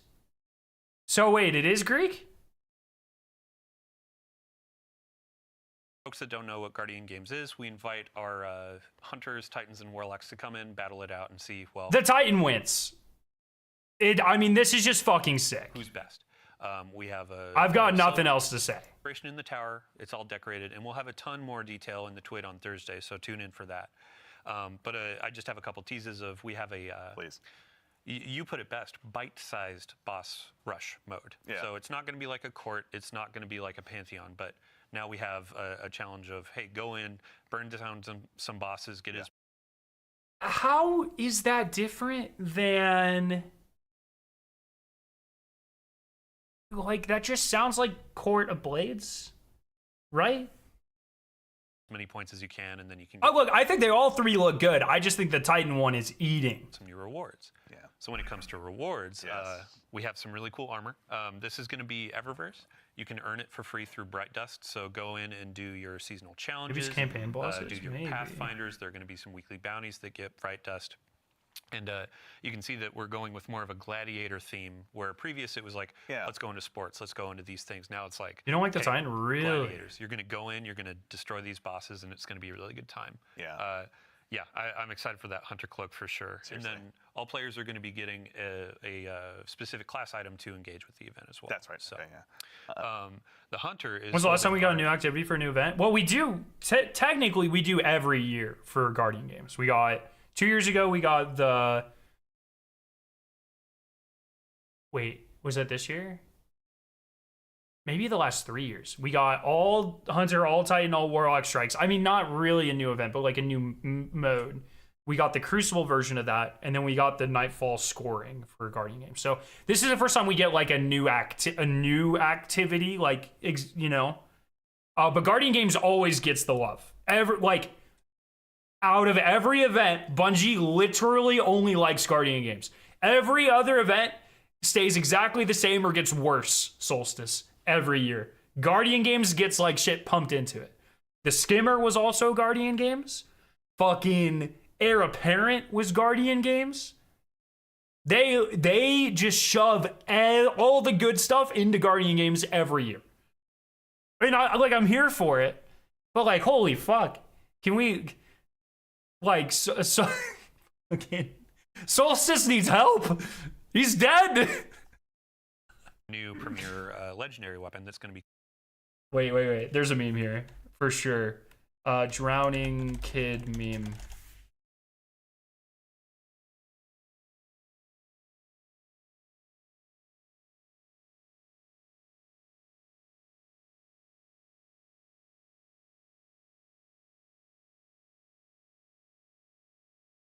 Beep, beep, beep, beep, beep.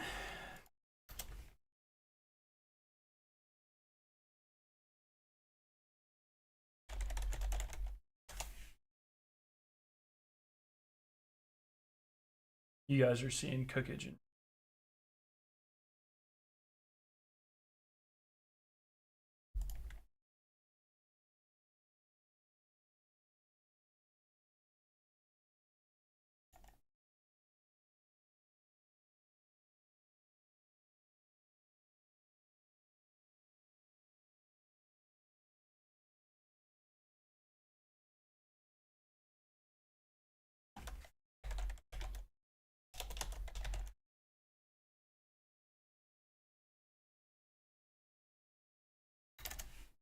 What?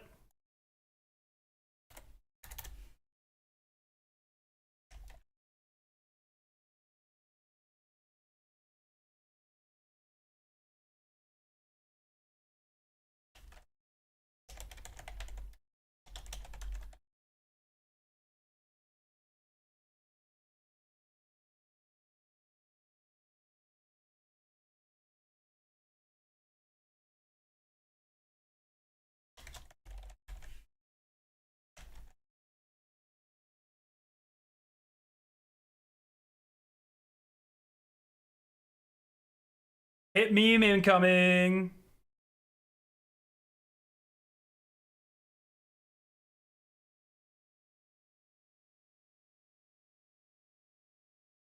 You guys should go like this tweet. Bro, Dawning doesn't even exist. Dawning's fine. Dawning's just kind of like, even if they just leave Dawning alone, it's fine. Coming out. Right. And now I pass it off to Morgan because there's some really cool Jonathan, they're literally about to go over that. We'll talk about it. perk rolls that you can get on there. Yeah, absolutely. So we had the Arc Trace Rifle in Iron Banner, which has more of a PvP focus. This one has more of a PvE focus to go along with the, boss slaying theme. Yep. It's got some fun perks in the left column, including Overflow and Triple Tap and Eddy Current, if you just want to double down on the Arc perks. And it's got a new Detonator Beam and Jolting Feedback alongside Rolling Storm as well. Okay, this one's going to be a lot of fun. Oh my gosh. Does it have a jolt shot too? I don't think it has Jolt Shot. Okay. But just like you can go in and do almost every single arc verb with this thing, depending on your role. So better you do in the activity, the more perks you can get on these things. So double perks in each column. Is there and then anything we have worth some farming returning- in the Guardian games this year? What, Hullabaloo? Is there a Pulse? No, it's an SMG, right? I don't fucking remember. Weapons for Guardian games as well. Yeah, Hullabaloo is coming back. That is the heavy grenade launcher that shoots the 3 waves. The It title. is getting the new Rolling Storm perk, which is obviously really fun on a weapon that can clear ads so quickly. Yeah. And I personally like pairing that with Demolitionist, so you have a easier access to something that lets you discharge bolt charge as well. Yeah. And then it's got Envious and Cascade Point as well, which is a fun roll from last year. Very nice. Yeah, my dad's a big Hullabaloo fan. He's got one with chain reaction that is devious against all the sand against us, so I cannot wait to see this one in the wild. I think Andy's dad is asked We across. also have Taraxipos. I will never feel that I have never been humbled so fucking hard as when we were loading into Vespers for World's First Race. I think Hoon said, Azzacross is using Hullabaloo, and I definitely made fun of him for it. And then Hullabaloo ended up being really fucking good on Radix. That's definitely like a humble yourself moment, for sure. Strand Scout Rifle returning. It's getting the new perks Lone Wolf and Tear. Lone Wolf explosive rounds is devious in the Crucible. Yeah.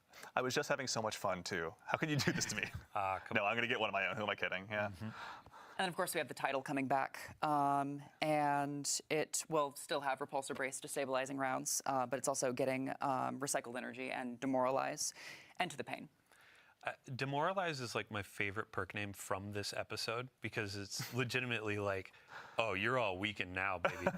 Let's go to work. But title is going to be great. I've been trying to get that for the last couple of years with a good perk roll, and now there's a bunch of really cool stuff to get on it. To be fair, it took a So, completely there's, unique obviously boss damage phase to make the weapon relevant to begin with. It's how it goes, though. Like, there's always... Bungie's really good at somehow making the most irrelevant thing fucking the best weapon in the game. Decent amount of stuff. It's crazy how often it happens. Sometimes it's through buffs, sometimes it's through game design, sometimes it's through like artifact mods, but without fail, like I feel like every 4 or 5 months in Destiny, there's a weapon that comes out of fucking nowhere. That's like the greatest thing to ever happen to the franchise before it's dead again. Armor, the new trace rifle, and obviously the refreshed rolls. But Dylan, as well, I'd love to put you on the spot. There's going to be stuff out of game available to Guardians as well. Yeah. So tell us a little bit about what's available there. Yeah, every year we have a Bungie rewards component. So big shout out to Natalie, our rewards team. But we have a really cool jersey that we're going to be offering this year. So go in, do your triumphs, earn your title, and then you can earn this really sweet jersey. That's pretty fun. So there are going to be a couple other things that They should make hockey jerseys though. as well. But this I'd buy a particular hockey you jersey. Go to a Sounders I'd game wear and it you during can have pickup. a fellow Titan or a Hunter show up and be like, Yeah, hey, Lord of Wolves, so, Monarch, Warlocks are pretty Hullabaloo, nerdy, right? Hard Light, Why are you here at a Sounders game instead of reading a book? Yeah, Trespasser We at also one have point. a sample here in the studio. This is a large, just for folks that want to see it. Huge, Really again, cool. shout out to Natalie. Getting one of these early, huge win. So huge thanks to our community. 2025 Guardian Games. Yeah. Looks really good on the back. That's so cool. Thank you for my fashion. Queen corner. Breaker's launch broken though, to You be know what, fair. you've got more on the way, but we can also tease that later. But no, really cool to get to see one of those in person as well. All right, so now, as we've obviously... I think there's a obviously had change chance to happening. dive in, pardon me, with a little bit of what is to arrive in Act 2. We've got some Act 3 teases for you as well. And so we'd like to take an opportunity here to welcome 2 new folks to the couch that we have magically brought in. It was super clean. I do want to, like, Morgan is fucking awesome. I love that, you know, they're rolling with the Chris Proctor thing. They brought someone in with like the build crafting knowledge and is not camera shy. She did a great job. I want to say that. So We'll go that ahead was really and cool. start with the fine individual to my left, who you may have met by way of some of our Bungie Vidocs in the past, or if you work here, she's brandishing a small bottle of teeth. Yes, actually teeth, at you during our team's meetings. I'd like to introduce the one and only Nix Kinney, a producer here at Bungie. Nix, how's it going? Hey, Andy, it's going. You owe me. No, happy to be here. Why does she have the teeth? Super surprised. You can't just drop shit like that and not give us the lore. You asked me to be live. No, of course. Glad you could join us. For anyone that may not have met you by way of our Vidocs and is just meeting you for the first time, can you tell us a little bit about who you are and what it is you do here? Yeah, I'm a producer here at Bungie, and I've produced a number of teams from activity design, free roam lost sectors, strikes, to world art, palette lighting, skies, VFX, and most recently our sandbox weapons team with Morgan, who was just here, and my production darling, Right 9. That's right. We will. That is a Charlie Brown-ish line for now because we're going to introduce that in just a moment, I promise. But of course, we're going to go ahead and make sure and introduce right next to her, Rodney Thompson, a senior design lead here at Bungie. Rodney, how's it going? I'm doing great. How are you? Doing well. Thank you so much. Do you guys know the Rodney clip? Does anyone know Rodney? Does anyone know that clip? That's a fucking deep cut, but that's every time I hear Rodney, that's what I think of. Chance of. to meet you or doesn't get a chance to work with you here at Bungie. Can you tell us just a little bit? She's about a really good boxer, is my explanation. She took him as prizes after knocking them out of the jaws. That's pretty fucking. That's a good explanation. Who you are and what you do here. 1 second. This is a 1 second. Let me see if I can find it.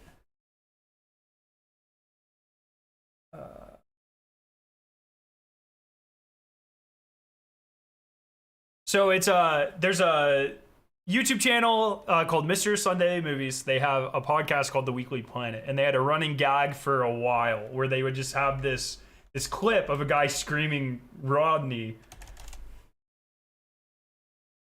Let me see if I can find it. God damn it.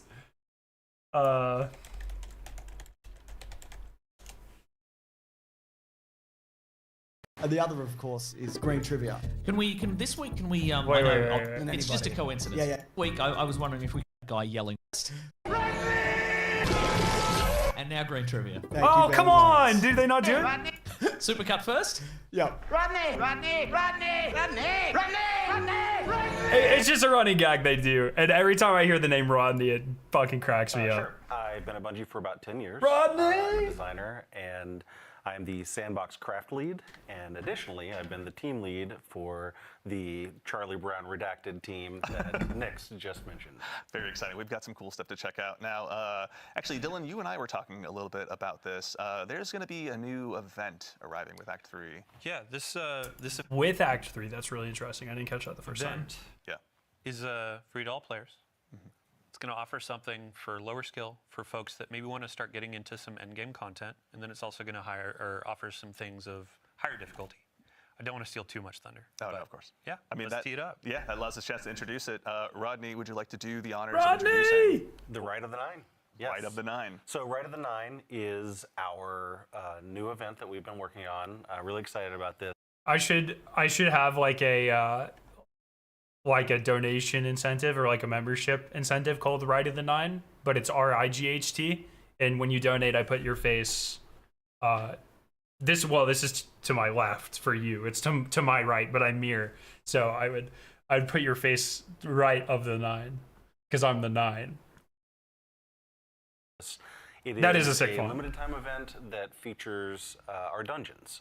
3 of our dungeons that are part of this event.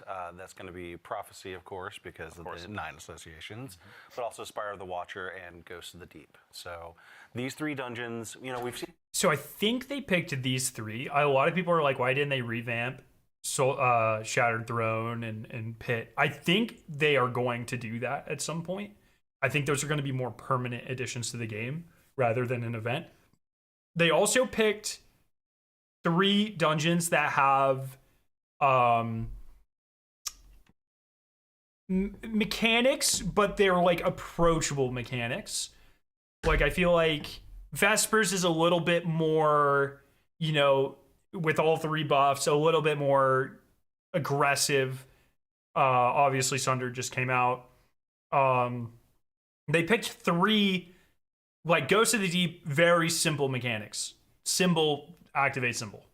Spire of the Watcher has the simplest mechanics. Prophecy doesn't really have a 3-line mechanic. I guess kind of banking. But they picked like 3 dungeons where I think it would be easiest to give a 1-sentence summary of the mechanics. And I think that's why they did that. Seen a lot of reaction, positive reaction to the contest modes for our new dungeons as they've come out. So and we were thinking, what would it be like if we were able to go back to our older dungeons and experience that kind of level of challenge? Yeah. And also, they didn't have contest modes. See how things play out in these older dungeons with some tweaks and some tuning and some additional modifiers and things like that. Yeah, Ghost could be for lore relevance for sure. Like bring the challenge up to kind of contest mode levels, right? So we're like, okay, we got this great set of dungeons. Let's really put. Grasp needs loot overall more than Ghosts. Grasp of Avarice? Grasp of Avarice, I think, has like the best loot out of any dungeon in the entire game. Like, I don't know, I don't know if it has an origin trait, but like, especially when Grasp launched, like every weapon was viable for something. Or not even viable, like fucking goated at something. I think Grasp is very low on the list. I think the two dungeons that desperately need a revamp are Shattered and Pit, but I think that'll happen eventually. Name more than 3 weapons from fucking Grasp of Avarice. Okay. Ice Luna. 1,000-Yard Stare.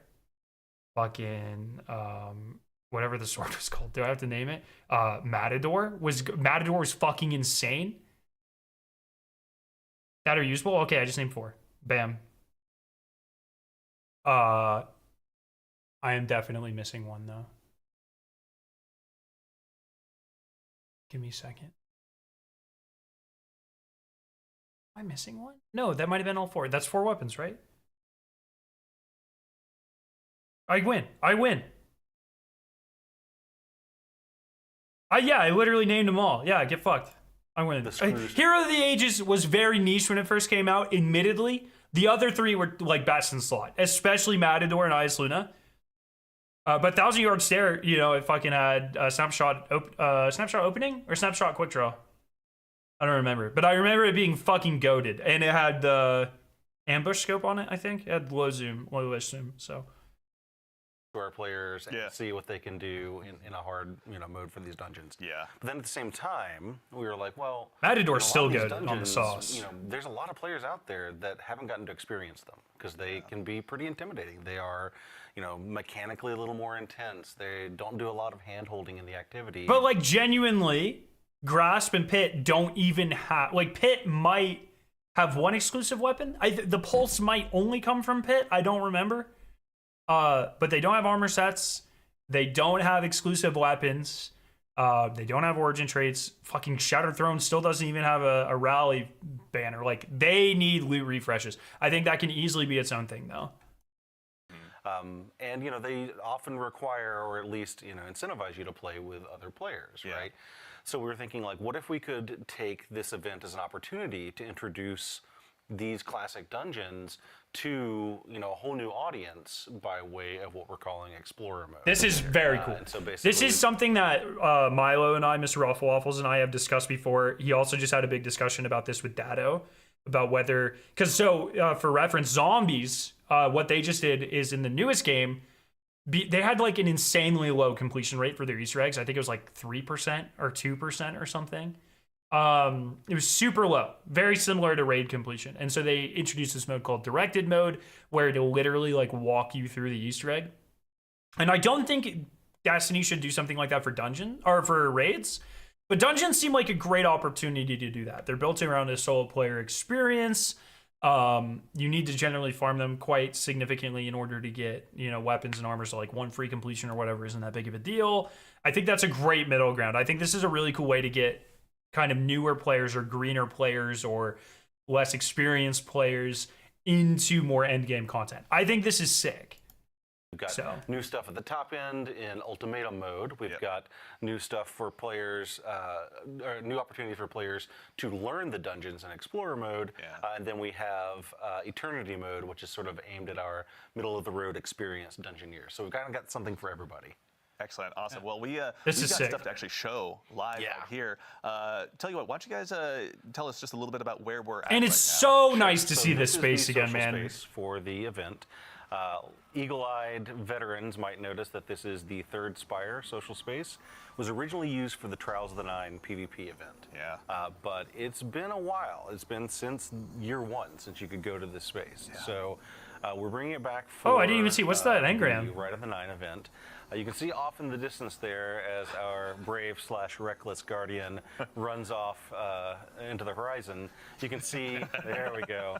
It's a death button intrepid one at that. So you can see the Spire of the Watcher tower off in the distance. Yeah. That's indicating that during the week that we have this set for, Spire is the featured dungeon. So there's going to be one of these 3 dungeons featured during each week of the event on a sort of rolling basis. They intentionally ignore the engram? We're obviously, this is a familiar face as well. What are some of the things we're going to be able to get up to here? Obviously, thank you, Gemini. We appreciate the introduction. So the Emissary is our vendor, and the Emissary offers you quests, bounties, rewards, a wide variety of things. Notice they are wearing the 9 set, by the way. I think that's a hint. Do they talk? I was a little zoned out during this. We're going to be leading you into those dungeons and giving Reckoning you did start here. them on the This was also the lighthouse for the first 3 seasons of Destiny was here.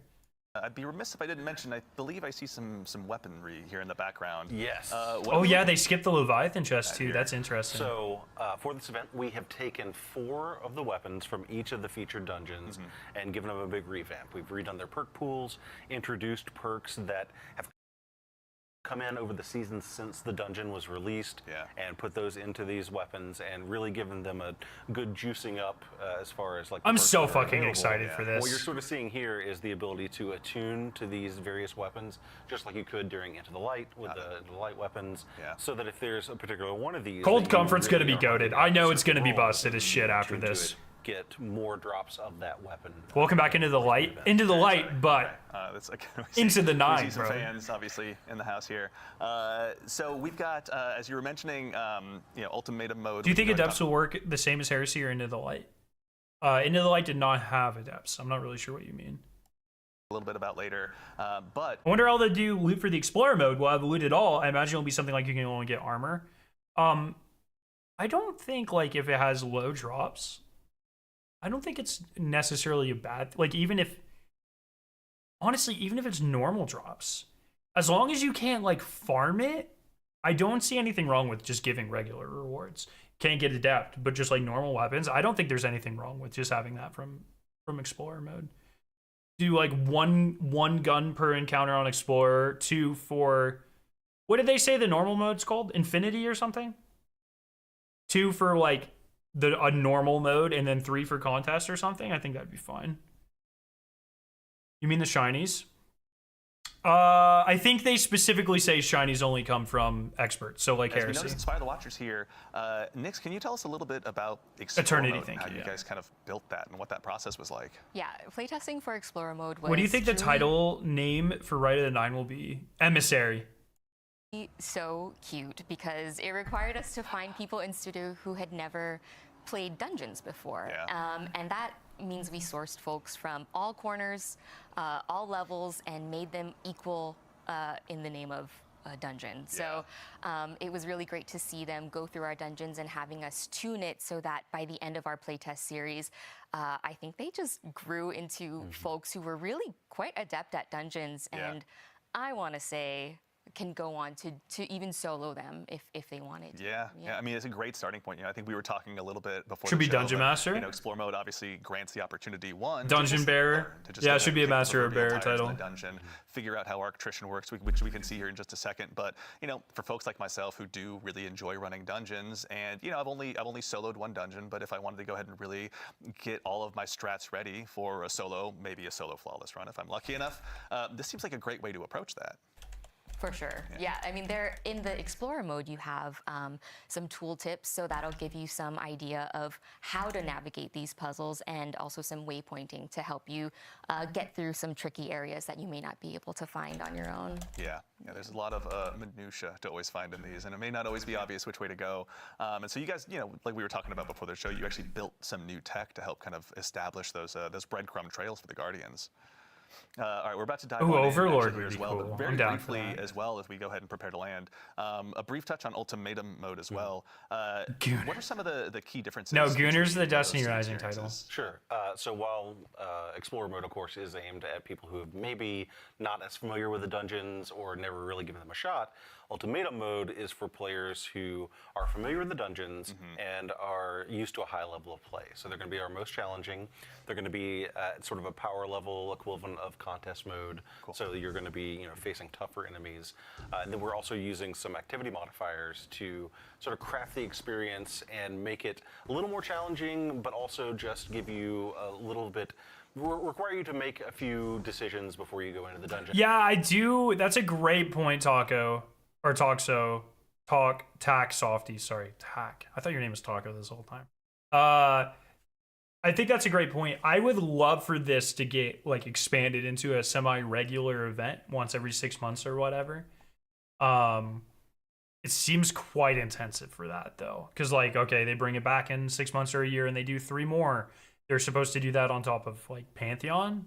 Like it seems like a big ask, but this is exactly the type of shit that events need, crazy, fun, grindy shit, not whatever the hell Solstice is.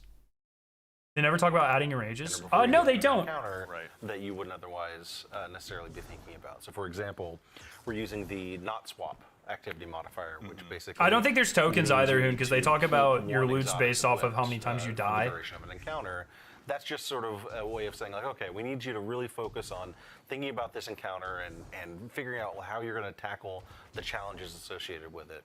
And then both Eternity mode and Ultimatum mode are scored on a per encounter basis. So the higher your score in that encounter, the better these guns look so good. To be. You'll get double perks in different columns and things like that. That's all based on no loadout swap within an encounter. My understanding is you'll be able to swap outside of encounters, so for traversals and stuff. I don't think that'll be hard at all. So instead of being based on kills or number of... you'll just have to go in with surges. Like that, it's basically getting through the encounter with fewer deaths, get you... And fuck, like this season, like we still have Monarch and Bullet Charge. Like you literally will not have to change shit.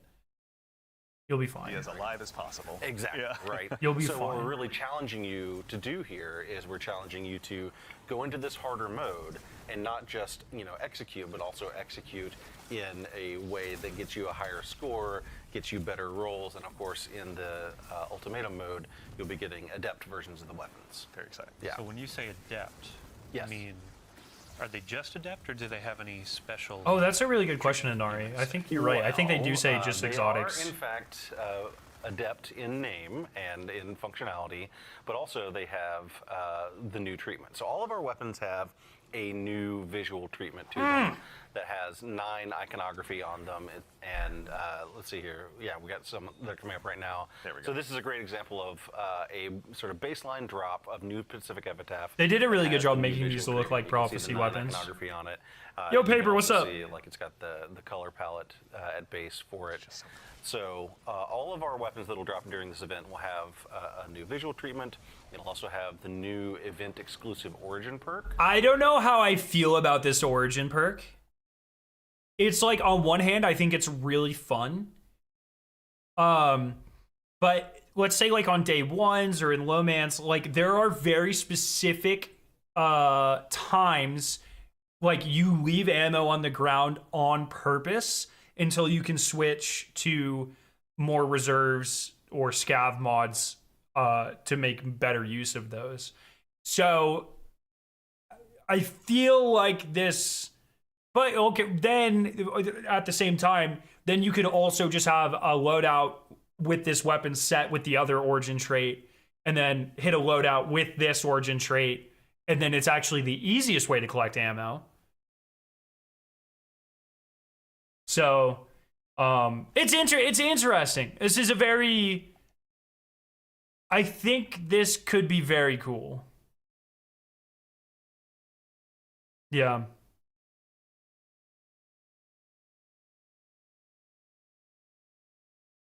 So, which is Gravity Well. This will drop on all weapons that drop during the event, and is only available in. Do the shinies have an extra trait? It'll be exclusive to this event. Very exciting. And then I think Guardians out there, we've referred to them as holofoils in the past. So as you're going in, you're doing the harder difficulty, you're earning these adepts. They're going to have the animated holofoil. So is that's just all adepts look like this then? Then there's not a shiny version of adepts? That's kind of what it makes it seem like, right? Like, I think DMG here is saying, like, all adepts are shiny. Giving that galaxy background, kind of showing I ascended the mountaintop. I actually went and earned this. It looks really fucking good. It has like a memento. In a way where I got my god rolls. As someone who's still brave, or rather proudly wears his brave arsenal as much as he can. Adept is the shiny. So then I wonder if you clear on the higher difficulty, if you always get an adept, or if it's a chance that you get an adept. Isn't that how Into the Light worked? Yes. Into the Light was not guaranteed adepts, though. It was a chance. I cannot wait to go ahead and dive into this. So actually, as well, now that we're in Explore mode, checking it out, Roddy, can you tell us some of the key differences, key changes you all made to make this a more accessible experience for new Guardians? Sure. So one of the things you'll note is that we're using the in-world tooltips to teach you some of the mechanics. So this is something we've seen. That's super cool. Used in the Nether and in other places in the game so far. I'm a big fan of that. They did it in Sunder Doctrine with the names of each of the nodes too. They float in front of you instead of being on your mini map now. Very cool tech. As a teaching mechanism. So as you are playing through ultimatum mode, you'll see these tooltips come up, and we have them all over the place anytime a new new mechanic gets introduced. Got it. And it basically is a way to I hope they can add that to the corrupted. See, like, You hold the ball and there's just floating text in front of you. Pass to a teammate to do more damage. It will not go away. It takes up 40% of your screen. This is how this mechanic works. We're also using waypoints. Here's a great example of one of our teaching waypoints that sort of shows you, hey, here's where the path is supposed to go, and kind of direct you in a lot of the places where there are, not as obvious paths through the dungeon, right? Yeah.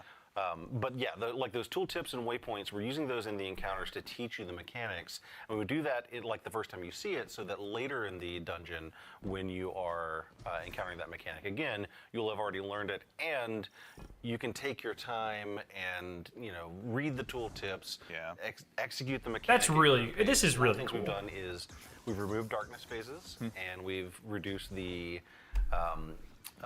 revive timer down to 5 seconds in Explorer mode. Very nice. So that there is no real penalty for failure. Yeah. So if you're just trying to learn the mechanics and you go in and you want to look at the tooltips and follow the waypoints at your own pace, and maybe you get overwhelmed by enemies. This machine whatever, gun looks that's okay, insane, right? by Like, the you way. can kind of take your time. Yeah. I think one of the things we've seen is that a challenge with a dungeon, in addition to the mechanics and the combat challenge, a lot of it is just you have to sort of learn at a fast pace, right? And so what we're trying to do here is make it so you can kind of learn at your own pace, so that once you're comfortable with these mechanics, then you can jump into either Eternity mode or whatever with other players and know the mechanics because you've not been sort of pressured to execute perfectly the very first time. Yeah. In that first encounter, so you're connecting nodes in a circuit breaker to open the door. Yeah. And the waypoints are breadcrumbs, so it's like hit the first circuit and then you see a waypoint for the next in Explore mode. So your ad clear aficionados. No, I don't. I personally don't want a raid mode like this. Like, I think raids. I agree with Milo on this. I think raids should maintain that sort of next level. This is like the perfect middle ground. I think dungeons are raid-like enough where you start like teaching people these things and getting them interested, and helping them push that way. But I think raids. I think they should stay exactly how they are. Learning or being given the opportunity to learn. I think the LMG might have a new perk. It does those explosions, kind of like the arc. How this pathing works. This is how this. Oh mechanic yeah, works. yeah. So when you bring them in, or when Well, it could just be Firefly, right? Or Dragonfly. So why did you stare right at me when you were talking about ad? Is it only on? Works. So when you I think it might be just be Dragonfly Hoon because that one didn't blow up, or when I and that one did. So why did you stare right at me when you were talking about ad clear aficionados, man? No reason. But yeah, it's like when you bring them into the higher difficulties of the mode, then it's like, oh hey, you remember where those waypoints were? You were able to memorize it. You have this like memory. Now you can come in and execute at a higher level. It's aspirational content. Yeah. Here's actually a good example of one of our shepherding mechanics that we've introduced. No, Dragonfly was solar. So I think Dragonfly matches the element of your gun, no? Firefly solar.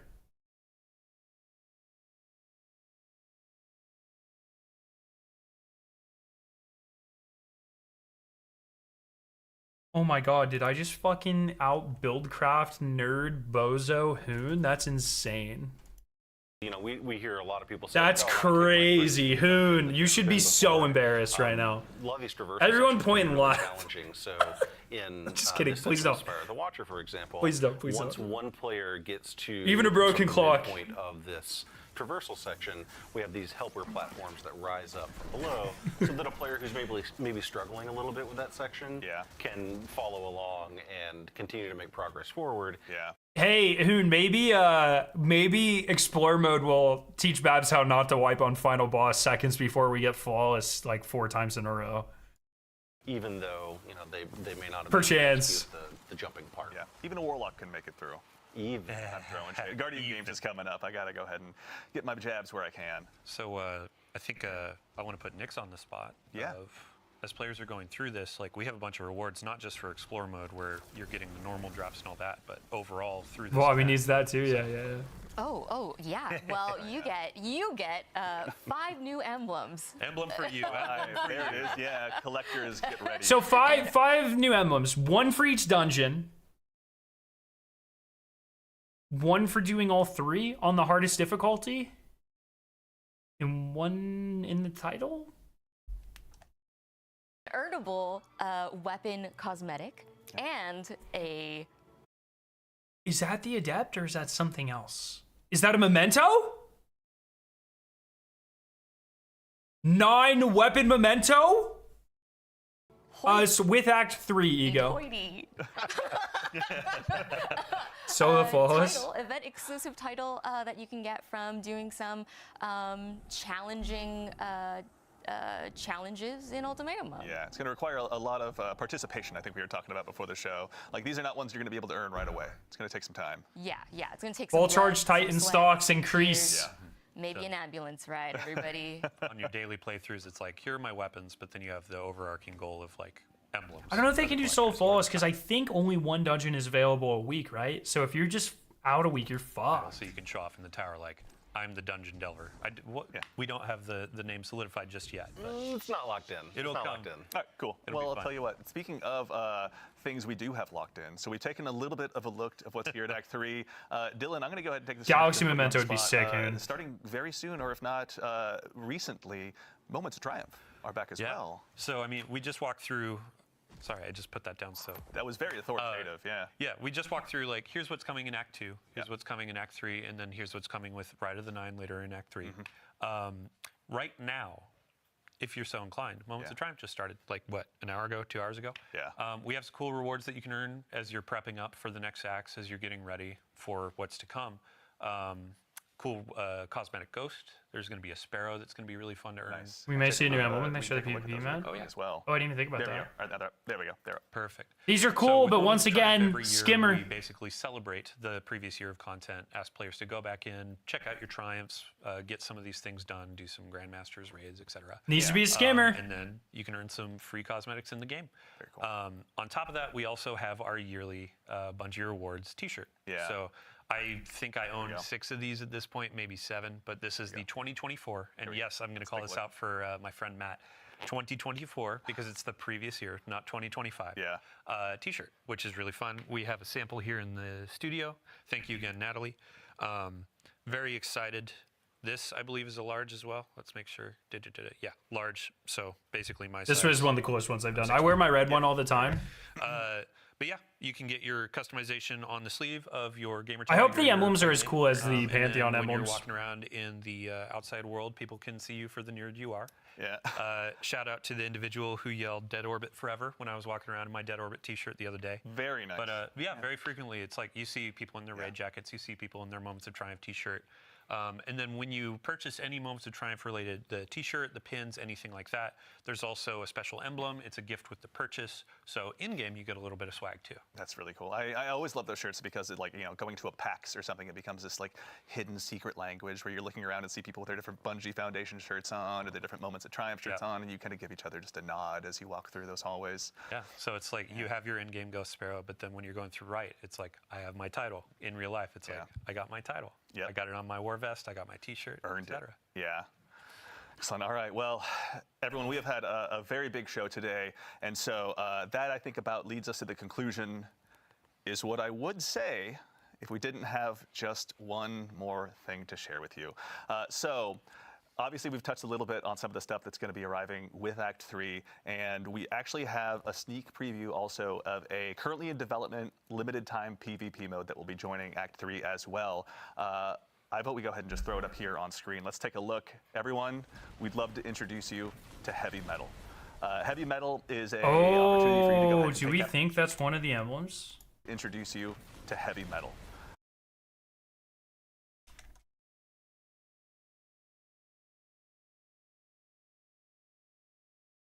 What would that be? I'm almost inclined to think this is a Heavy Metal themed emblem. I don't know what that would be.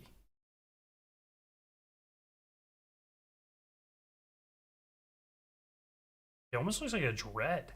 I don't know what that is. Heavy Metal is a always stream these things at opportunity for you to go ahead 1080. and take out a team of Drake tanks against a team of Brigs, so you can test to see. Looks like the Drake on the Drake tank. Yeah, I could show it. Behind the barrel of a Brig, but this is one that just the playtests, pardon me, have just been absolutely insane. This is insane. Yeah, I'd say since day one. Of Oh, my Beyond wife's Light. calling me.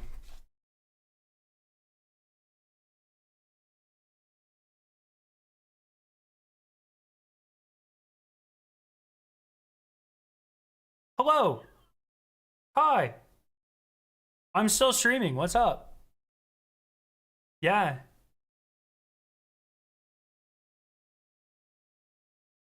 I'll take my own.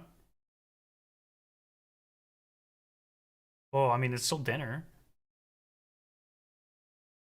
And some fries if you don't mind. Bye, love you.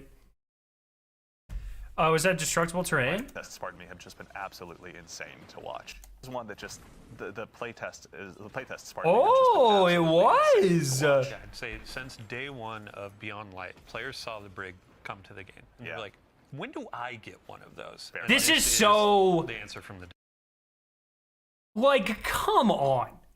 development team. But we had to make it a little competitive.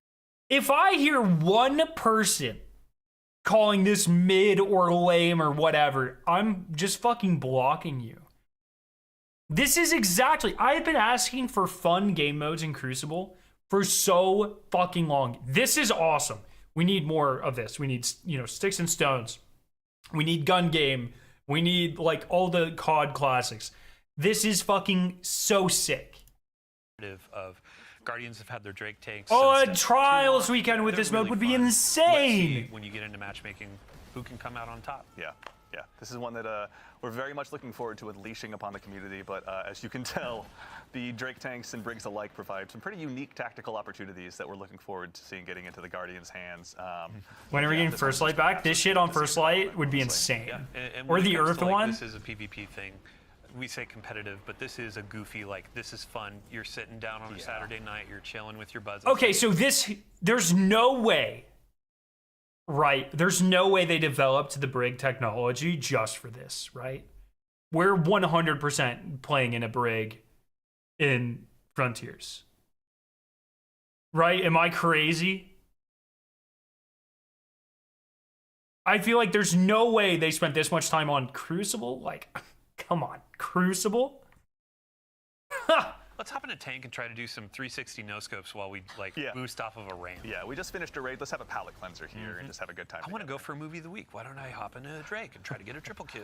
Like, chance. Yeah. There weren't enough sick flips in that raid. So Yeah. I gotta get out there on my Drake tank. Just how many 360 no scopes can we get into this thing? We'll find out. Does the Drake tank have a scope? I don't think so. But yeah, that's something we'd be remiss if we didn't take a chance. Sorry, off screen they just did a huge jump as well. But we'd be remiss if we didn't take a chance to show that off to all of you. So that for real this time concludes our show. So a huge thank of course. I mean, is this the best seasonal stream they've ever done? I'm trying to think of when they have ever revealed anything that was as peak as you know, Court of Blades, the new awesome looking weapons, like all that stuff. But then the Trials of the Nine thing, the Guardian Game Edition, boss mode. This is up there, man. They really put it all out.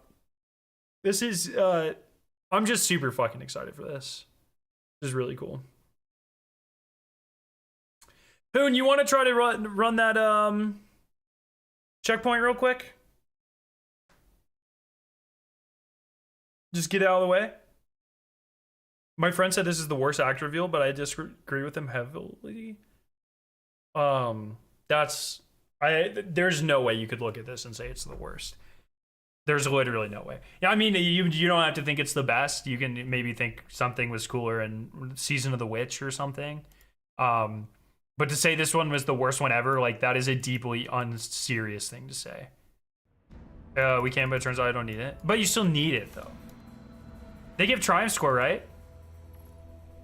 Well, if they don't give Triumph Score, I might not do it.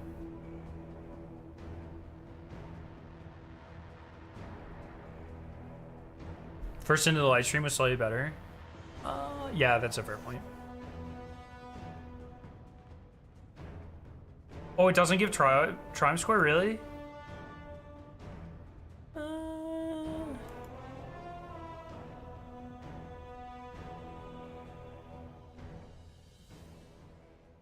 Might need since you get a pin. Oh, yeah, okay. Well, I need it then. Do you know how to do the early break with two tails? I don't know how to do it.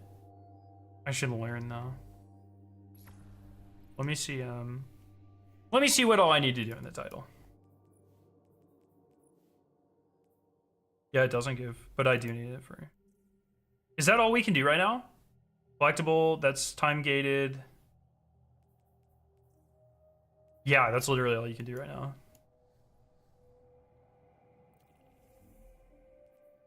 If you don't want to do it, I can just LFG it. It's no biggie. I mean, I'm gonna LFG it either way, but I can either LFG with you or without you. It's not really that big of a deal for me. Whatever you would like.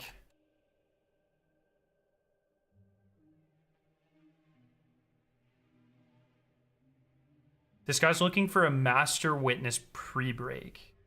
Can you one phase the Master Witness?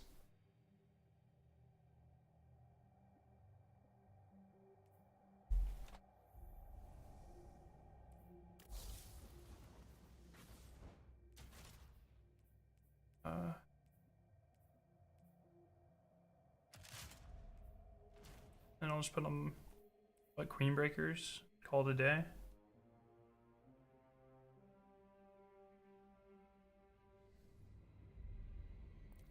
You might have a work thing pop up potentially. Okay, that's fine. Just join, and then if you need to go, you need to go. No biggie.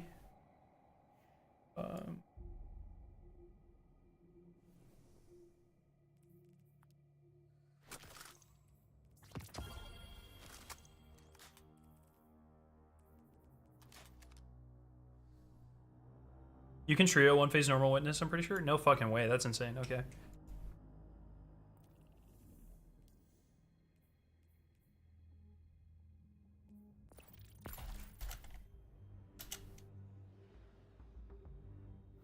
Oh, okay. Well, they've got people.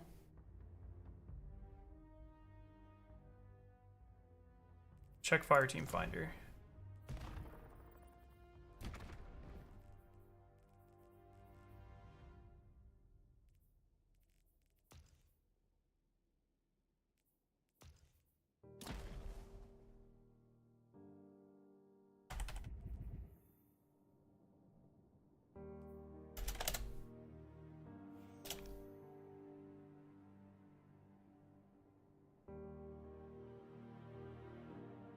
Oh, come on. Let us in.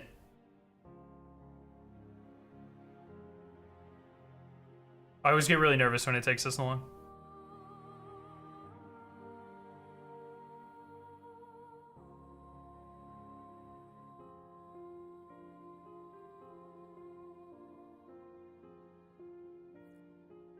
Oh. Oh, let's go. We're fucking in. What is this emblem? What?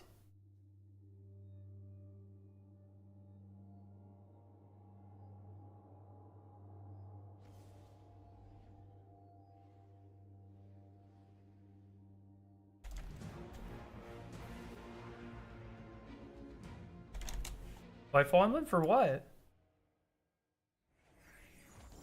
Oh, I definitely have it. It's from a Triumph. That looks sick. I think they're pre-breaking.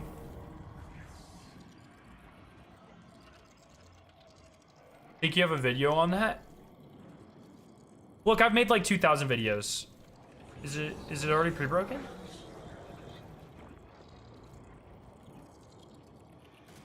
Oh, it is pre-broken, right? That's what that means?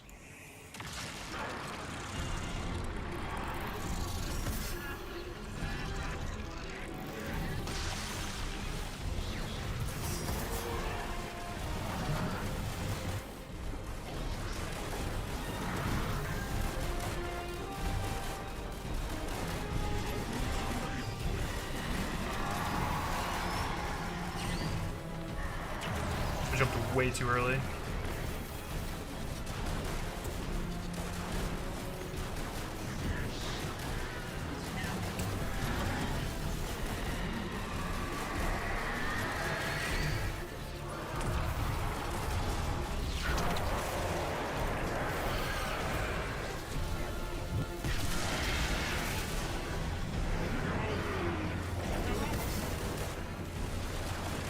Well, this was the most insanely freeload thing I've ever done in my entire life.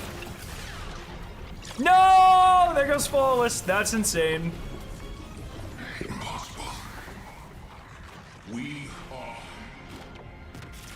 in control.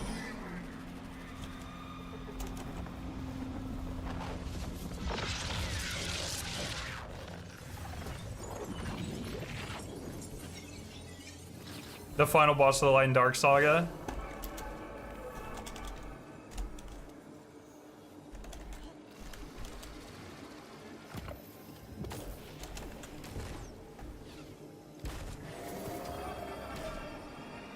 Thanks for joining for the 10-second clear, Hoon. Appreciate that. That was crazy. We literally we just loaded it and then we were done. I don't know why salty gripper struggled with this on day one. That's crazy. Okay. Well, shit. All right, chat. Well, I think that's what I'm going to call it for today. Tomorrow, I play hockey on Thursday. So tomorrow I might try to get, hey, kitty. Why are you just coming here now? They would have loved to have seen you like 2 hours ago. Oh, jumping on top of my PC. What a brat. Do I have any... What's double rep this week? Is it Gambit?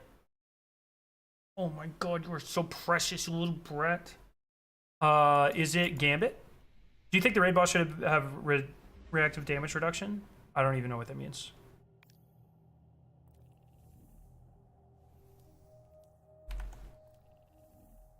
What's double this week, please?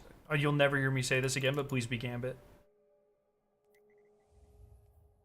No. I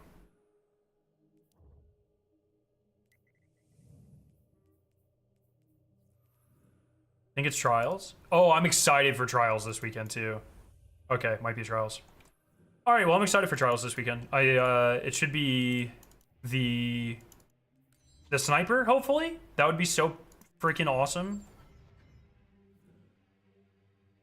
What if you brought me an 8 terabyte hard drive? Bro, I don't even have a fucking 8 terabyte hard drive. That's insane. Hello? Thoughts on hot swap? What do you mean? What do you mean by hot swap?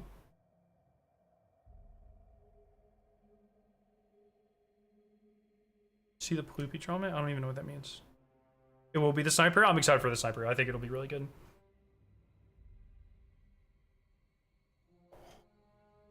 For contest? Hot swap for contest. Well, oh, not swap? Isn't it called not swap, not hot swap? Anyways, I don't... for the trials, for contests, I think you should absolutely allow loadout swapping. I think that is a big part of demonstrating skill, is like build craft knowledge. I think that is a really important aspect of that. For something like this, like I get, you know, they're trying to add a little bit of difficulty or whatever. I don't think it'll be that big of a deal. I expect this event to kind of be a pushover for people like us. But for, like, I absolutely do not think under any circumstances they should introduce that modifier for regular contest modes. I think loadout building and swapping and stuff should be a big part of day ones. I think that's really important. All right, everyone. Well, that's where I'm going to call it. Like I said, maybe I'll try to get a group tomorrow for some nether farming or something. Yeah.